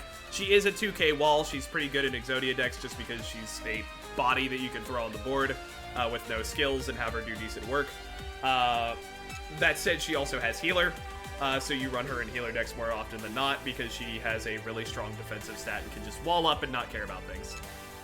Bitron, your good old inventor friend is here, also has access to link arrows. We have link arrows. Link arrows are pretty good, you know, always good for a link focused deck. He's also got inventor, so throw him in either of those. He can also have attack debuffer if you want to just fucking turn off people's damage while they're coming at you in defense position. Draconet also has inventor and also has link arrow. It's also level 3 and has focus, so you can put it into level 3 spam decks like Leviathan Dragon or Stardust. Pretty good, honestly. Can also help you splash things into those, splash those level 3 focus cards into, you know, inventor and link decks. Might be interesting to experiment with. Ram Clouder is 1800 body, pretty solid, 1000 defense, not amazing, but like you're here more for the attack. Also has link arrows for those link spamming, and provoke, which can be pretty intimidating to throw down because that can stop your opponent's monster that's defending when you actually get in there. It'll swap it to attack, and if Ram Clouder is still alive after attacking the monster, he'll actually run in and just do a direct attack, which can be pretty intimidating. Trickstar Lilybell. Oh, look, 2 snipe and a link arrow. It's your typical Trickstar monster. She also has healer, though, so she can go into a healer deck pretty well. And she's got 2,000 defense and it is fairy type, so she's actually pretty good for most of your defensive waifu-style decks. Trickstar Lycaris, 1,600 attack, decent at getting rid of raid monsters, but fulfills a lot of similar conditions. She has healer, she has snipe, she has link arrow. Fits into a bunch of different kind of setups. Strange Cat. I hate it. Why does it look like that? It has Inventor, it has Wizardry, although you're probably not going to be running it in Wizardry because it only has 1,400 defense. I don't like Strange Cat. Get it off the screen. Sparkheart's Girl has Inventor. You're pretty much she's one of the quicker things that you're gonna look to get rid of in an Inventor deck because her stats are not great. She does also have Snipe, which can make her pretty good to throw into a burn deck. But we're getting towards the end. We're almost at Spells and Traps. I'm sorry. Like, we'll engage with chat in a bit, but I've been rambling about this for a while. I need to get it done. We're almost there. A Twin Edge Dragon, level 3 Dragon, good for a couple different builds. He's got extra attack, so he fits well into a Dragias setup, and super speed in case you want to run something down with a 1,000 attack dude for some reason. Draco the Tiny is very small. It has Reincarnate. It's a level 1. You can really get a lot of value out of it by just recursion with it. You can also use Defense Supplement to give it a pretty decent defensive wall, but overall I would probably not recommend running this thing unless you're desperate for defensive position monsters in an Exodia deck, like I am. We have Moki Moki. It is Moki Moki. It has Detonate, it has Reincarnation, it's a level 1. Might be okay for Synchro stuff, because it does have Reincarnation for extra Synchro spam. The glorious, the queen herself, really good Milla the Temporal Magician. Goes into Wizardry, has Seal, one of the very few rare cards that actually has Seal, and she has a really good stat line for it too with 1,800 attack. I highly recommend crafting Milla, even if you're not running a Wizardry deck, because she has Seal, which is very strong, and she also has anti-boss for raiding, which can help stuff out. Milla, beyond, for some reason, Shinsa putting her in has the ace, is really good at, what's it called? She's really good at being a very solid tech card, even if you're not running a 2 Wizardry spam deck. And then we have Zany Zebra. Zany Zebra has a blue Pendulum arrow and a 2,000 defense body. That is basically it. You don't really run Zany Zebra for anything else. Okay. Oh, that's all the monsters done. All right, Spells and Traps, let's go. No breaks. So, real quick note about rarities for Spells and Traps. You are far more likely to get rare and normal Spells and Traps because they are significantly more common in the gacha. SR Spells and Traps are only a 1% chance of dropping, so if you get SR Spells and Traps, please do not take them lightly because they are fairly hard to get a hold of. The one exception is if you get SR Spells and Traps, you can use those as basically free SR monsters because duplicates for Spells and Traps do nothing. So they're basically exclusively used for powering up your monsters. Specifically duplicate Spells and Traps. Swords of Revealing Light is a great stall card. It gives a mobile and phantom. If something is up your ass, you can just immediately phantom it, or you can immobilize it. I think it's actually pretty decent, regardless of what Shinsa in chat says. It's good under specific circumstances. You would probably use, it's basically a hand trap version of Curse. Yeah, it's only 1 turn, but the game lasts for 8 turns. That's like, what, 1/8 of the game that you just don't have to worry about the monster? If you play this on turn 7, the card doesn't exist. Like, listen, this card's useful. Every card is useful under certain circumstances. Enemy Controller, very good card. Swap something to defense position, swap something to attack position. It's basically attack stop or a defense stop, but all combined into 1 card. Good. If you get Enemy Controller, use it. It's not the S tier card like it is in Duel Links for newbies, but I think it's pretty solid. Flutist Summoning Karibo. As I mentioned, you run this instead of basically any Karibo cards in the game, because this instantly gives you access to the 2 good versions of Karibo, which is Detonate or Curse. Detonate Karibo or Curse Wing Karibo. Personally, I think Cursed Wing Karibo is pretty strong because it just shuts down a monster for a turn. Although Detonate can help just lower stats on something. Really, I don't know that Flute of Summon Karibo is a very good card just because the 2 monsters that it summons are not great, but hey, it at least allows you a certain degree of flexibility instead of running either of these cards in your deck. Mask of Brutality is one of the best attack boosting cards in the game right now. It gains 1,000 attack at the cost of 1,000 defense.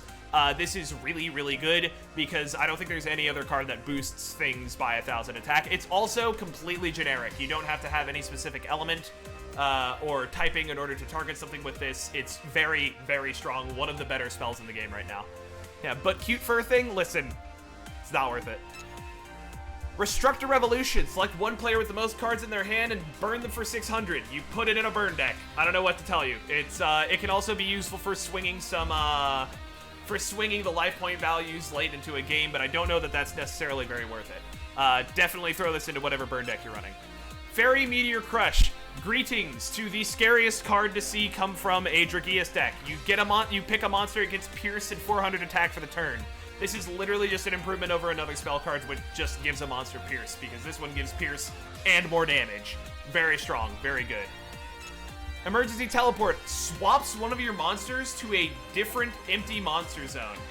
I don't know how good this card is. This card's going to be good for mind games, and I don't know how strong it's going to be for anything else. The jury's out on this one. If you get it, hold on to it, and pay attention to the fact that you have it, because it might be pretty strong. Because you can fake out some people and get them to prepare certain things and maybe burn some resources that they might need to use. This is probably going to be really good in high tier play. Poisonous Winds. If there is select one of the lanes ahead of you where there are 2 or more opposing monsters, all of those monsters lose 800 attack and gain 1 slowdown. This can be disgusting in mid. If your opponents are throwing a bunch of monsters in mid, you can instantly throw Poisonous Winds, and this is a guaranteed mid card, because you instantly slow down everyone else and drop their attack. You can use this on turn 1 of mid or even turn 2 of mid. Like, listen, this card's really, really strong. Being able to just AoE attack lower and slow down is scary. Detonate. Select a monster, it gets 2 detonated. I think this is a pretty okay card. I don't think it's that great, but it is nice to just have the ability to stack a bunch of detonation triggers. Duelist Alliance. Select one monster with Pendulum and gain the Pendulum scale of the opposite color. A guaranteed include in any Pendulum deck. Keep in mind, I will note, I have people in chat that have played Pendulum decks for longer than I have, which I haven't played Pendulum decks in this game at all. But this can be used on opponent's monsters. So if your opponent's monster has a Pendulum scale that you need, or a Pendulum scale that you already have, you can use this on them and then instantly get that other Pendulum scale that you're looking for. Very strong card for Pendulum decks, instant include. Security Block. It's an instant include in a Link deck. You pick a monster that is either a Link monster or has Link Arrow. It gains immunity to destruction effects and negative statuses. Very good, very defensive, solid. Wind Spirit's Protection is basically the instant include spell card for Inventor decks. If you have a monster that has been transferred to skill, it gains 800 attack and defense. This is also excellent for using in raids, because raids feature a series of spell cards that we'll be seeing here in a little bit that transfer skills to monsters that you use them on. So if you use that spell card and then this, that's another extra 800 attack on top of it.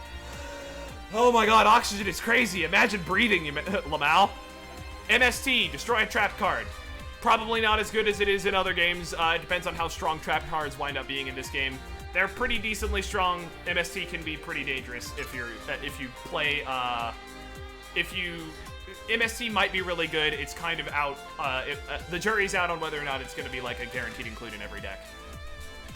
Scroll of Bewitchment. Select the 1 level 4 or lower monster. It gains Phantom, which means it can't inflict battle damage. It's a good stall card, maybe not that great. Run it if you specifically need to prevent yourself from taking any damage.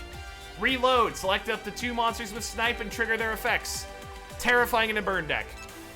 You pretty much guarantee include this in all Trickstar decks. Opti Camouflage Armor. Select 1 level 3 or lower monster you control up until the end of this turn. It loses 500 attack and gains Stealth. Good for a stealth-focused deck and the, what's it called? Leviathan Dragon deck that likes to kind of sneak through things. Double Attack. Select a monster, it gets 2 extra attack, which is disgusting in a Dragias deck. Definitely watch out for this one, because if it comes out of nowhere, it may just instant kill you, because that's another 1,000 attack going right to your face. Forbidden Address. Select 1 monster with a negated skill and remove the negation from all of its skills. Ironically, it's kind of the opposite of what the dress actually does in normal Yu-Gi-Oh, where it turns off a monster's abilities. This turns back on a monster's abilities. Run this if you run monsters that are very vulnerable to getting negated, like Neos or what's his name? Utopia. Yeah, reverse dress AO. She's wearing it backwards. Super Rush Headlong. Select a monster with super speed. It gains super speed again and 400 attack. This can, if you play a monster in mid at the start of the match and the person across from you does not play a monster in mid and you're running super speed with the monster that you just put down, you push this and it instantly goes and grabs the mid card and punches your opponent in the face. Dress could be good in recursion decks too. You're right. I didn't think about that. That's insane. Doing this in a Stardust Dragon deck will allow you to just constantly print value, or at least get one more printing of value out of the cards. That could be really strong. I imagine we're going to see a Synchro deck in the future once we get more Synchro cards. That's going to be really scary with that. Mythical Bestiary. Activate all wizardry effects your monsters have. This triggers twice because wizardry activates whenever you activate a spell card. So when you use this, you double dip your wizardry. And then, as I mentioned before, there's another monster that allows you to fetch a spell card from the graveyard. You can fetch this and get 4 procs of your Mythical Bestiary in quick succession. Very scary. Horn of the Unicorn. It is it's basically the mask, but instead of being 1,000 attack, it's 600 and doesn't decrease defense. Good card to put in. You should just kind of throw this wherever you can. Yellow Luster Shield, the same thing, but for defense. Kind of mid, because you, generally speaking, don't run defense too much, but it can be useful in turtling decks. Sword and Shield, swap attack and defense. Very disgusting card that can be used against certain monsters to very devastating effects. Select a monster, it loses 800 attack. Very good in raids to gimp a raid monster that's coming at a monster that you're sending out, but probably not worth running at higher end stuff. Genie's Fire Breath. Select a trap card and bounce it back to the hand. You generally speaking want to destroy it. If you have the alternative card that we discussed earlier, MST, you're going to run that instead. Pierce. It's the same thing as Fairy Meteor, but worse. You run it instead. You run it if you don't have Fairy Meteor Crush. If you do have Fairy Meteor Crush, you run that instead. Rush Recklessly. Pick a monster that gains super speed. Much like the other card that we saw that gave a monster super speed if it already had it, this is basically the kind of thing that you'll run if you're hyper-focusing on super speed. Dark World Shackles. Slow down a monster. Good delaying tactic. Solid for Exodia decks. Sparks. Deal 300 damage to an opponent. Good in a burn deck. Blue Medicine. Pick a player that gain 300 life points. I don't know why you'd pick anyone other than yourself unless you wanted to screw someone out of a position, but probably don't run this unless you're, doing the life point game spam. Then we have a series of elemental-focused 800 attack boosts. Run those if you run a lot of monster of a specific element. That's basically all I have to say about that. Block Attack. Also, I would recommend running these in raids if your ace monster is of a specific element. That way you can boost them when you have a stagger and get that instant kill. Block Attack and Stop Defense. These are both the same card. You swap attack position to defense and vice versa. These are cards that you're going to probably want to run for a good while. If you're running a very defensive deck, you're going to want to run Stop Attack. If you're running a very aggressive deck, you're going to want to run Stop Defense. That sort of thing. Enemy Controller is just a straight up upgrade to these two, but, it's useful. Now we get to the weapon cards that you run pretty much exclusively for raids. The best ones are Bao and Elma. Bao gives you 2 anti-boss, which is just more, which is 1,000 additional attack when you're fighting a boss. Elma gives 2 boss buster, which you use when you're going up against a weak point, and gives you an additional 2,000 attack against that weak point. Twin Swords of Flashing Light can also be very useful because raid monsters slowly but surely become a problem as time goes on, and this drops their attack and defense by 1,000, which lets you get in way quicker. Gravity Axe, Garl, Starbow, Sail, and Rod of Silence KS are kind of tech cards. KS you can run with stuff because 2 assist boosts is an extra 1,000 healing, which can be pretty good if you're in dire circumstances in a raid. But these 2 are really used for specific fights that use either objects or shields pretty significantly. How many times can I say significant in one period of time? God. All right, final stretch. Onto the trap cards. I'm starting to lose my voice. I can literally feel it happening. Final attack orders. At the start of the battle phase, you change all monsters to attack position. Can be absolutely terrifying under the right circumstances. One of the most annoying cards to run up against if you're playing a defense-heavy deck, and can pretty heavily screw you over. You might run this in RDA and aggressive decks like that in order to get in if you don't have Pierce, but like this is a pretty intimidating card just in general. Icy Crevasse. When this card is destroyed, if your monster is destroyed by a card effect, destroy all opponent's monsters in the same lane as that monster. Basically, it's a clapback. If your opponent uses Blue Eyes to blow up a card, you blow up everything in their lane. Which can be pretty terrifying. Throw this down in mid to just ruin everyone's day. Wall of Destruction is when you get attacked directly. Everything in the lane that's coming down your way loses 500 attack for all the monsters in that lane. If someone is going in really, really hard against you, you run Wall of Disruption to completely ruin their push. Michizure. When a monster is destroyed in battle, the monster that it battled gains Collapse, which just instantly blows it up at the end of the battle phase. It's unfortunate that it doesn't just instantly pop it, but, you know, hey. It do be like that sometimes. When you get attacked directly with Hollow Life Barrier, you take no battle damage until the end of the turn. Pretty good. Assault on GHQ. At the start of the battle phase, all of your monsters gain super speed until the end of turn. Again, if you're running a super speed focused deck, this is a pretty solid card. Compulsory Evacuation Device, really good card. You set a specific point on the battlefield, and when an opponent's monster steps in there, they get bounced back to the hand, and their skills are completely negated. Can absolutely hard lock down like Neos, Utopia, and really anything that's going to be a problem card coming down the lane. Curse of Anubis. When they step on the set point, the opponent's monster is changed to defense position. And until the end of the next turn, their defense becomes 0, and they cannot change their battle position until the next turn. Light Force Sword is an interesting card. At the end of the battle phase, it prevents all other players from summoning their ace monster.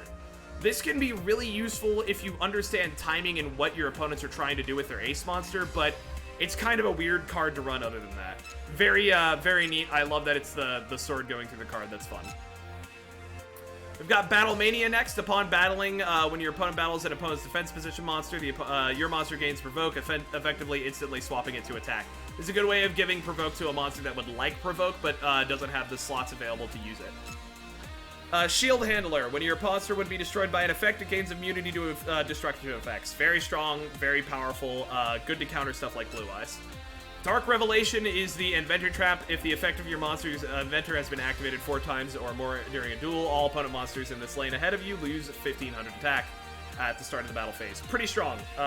Very, very, very good for going in with a finishing push with 7 Sword Magician, if I do say so myself. Vengeful Dragon's counterattack. When one of your monsters with extra attack is destroyed, all of your other monsters gain 700 attack and defense.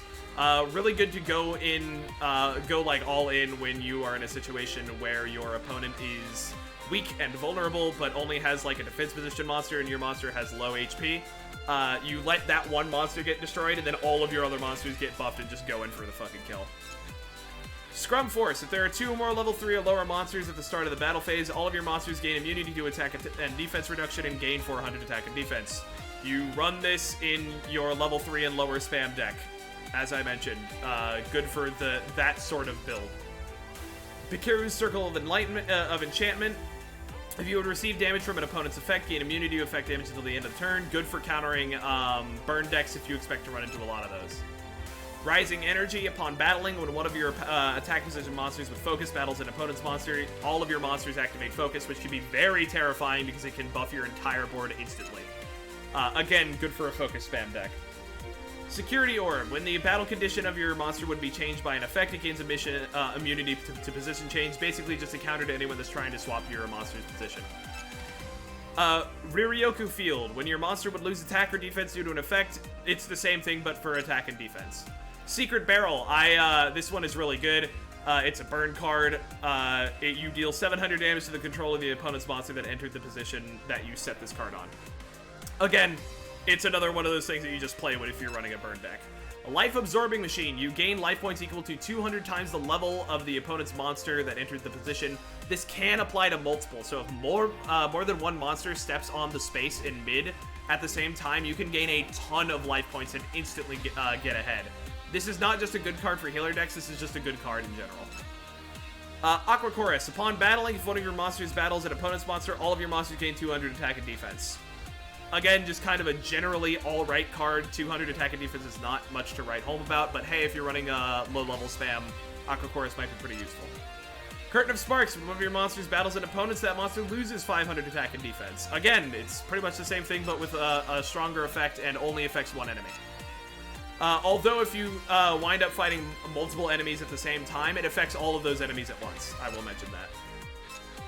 Gorgon's Eye. At the start of the battle phase, all defense position monsters have their skills negated. Can be very strong and can help save your RDA if it gets instantly flipped into defense position. Big brain text for that one, though. Gifted to the Mystical Elf. Gain 100 life points for each monster you control. Again, it's a healer card. Enchanted Javelin. Gain life points equal to the attack of the monster directly attacking you. Again, it's a healer card. Bad Reaction to Simochi. When an opponent would gain life points with an effect for the rest of this turn, it inverts and they instead take that much damage. It's a counter card for healer focus decks. So if that ever becomes a major aspect of the meta, you start running this. Threatening Roar. When you're attacked directly, change the monster attacking you to defense position. It's good for stalling for a turn. Shadow Spell. When a opponent's monster enters the space, it loses 1,000 attack. Pretty solid for, again, just completely giving a monster. Trap Hole gives an opponent's monster immobile for a turn when they enter the position that they're walking into, which can allow you to stall really hard. Pretty decent card. It's unfortunate that it doesn't blow it up, but it does let you just gain an entire turn without having to... Oh, no, wait, that's right. It's permanent. I forgot to mention that. It's not just a one-turn thing. That monster just stops moving for a while. So it's actually a little bit stronger than destroying it if it happens in a really inconvenient position. Wall of Revealing Light.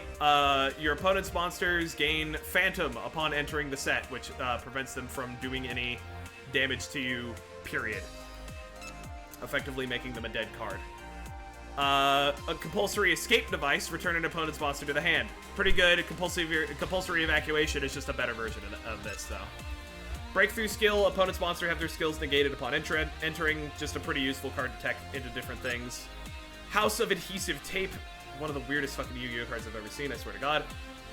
When the opponent's monster enters the position, if they have 500 defense or less, it just explodes. Can be useful against highly aggressive decks that focus on running down the lane with a bunch of high attack stuff. Eat Kabone is the exact same thing, but inverted with only 1,000 attack. A lot less useful because, generally speaking, things will not be running down the lane if they have 1,000 or less attack. Disarmament. If your opponent has boosted attack or defense, it returns to the original attack and defense upon entering.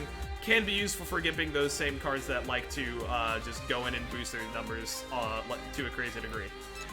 All-out attacks. Opponent's monsters are destroyed if they have super speed. Again, it's just another counter card for a common keyword. Reinforcements is a 400 attack boost whenever your monsters wind up battling. Pretty useful. Seize Tape House. Damn, bro, you live like this? Yes. Castle Walls. I will mention, also, Reinforcements affects all your monsters when it activates. So even if they're not fighting right now, they get 400 attack. Same thing with Castle Walls. And that's it! Oh god, that's it. That's every fucking card in Cross Duel. I will do my best to add things at the bottom chapter so you can swap between them and go and look between different sets of cards. That way you're not forced to see everything. Oh my god! I'm gonna go rest my voice for a little bit because it's feeling pretty rough. Thank you guys for watching. If you're on YouTube, say hi to Twitch. If you're on Twitch, say hi to YouTube. Do all the YouTube stuff. I do other Yu-Gi-Oh things. Also doing a Yu-Gi-Oh series where I talk about every single archetype in Master Duel. Yes, every single one, including that one that you just thought of. If it is a category listed in Master Duel, I'm talking about it. They are, generally speaking, really fast-paced videos, less than 5 minutes, so go give those a watch if you feel like more Yu-Gi-Oh entertainment. Other than that, if you enjoyed, just give me a like. If you enjoy a good amount of my content, please give a subscribe so that you can keep seeing it. But I'd really like, if you saw this video and it's like, oh, I should sub to this guy, maybe go watch my other stuff and see if you'll enjoy it. But yeah, likes help, subs help, views help. Share this with your friends. Have a good one. Bye-bye.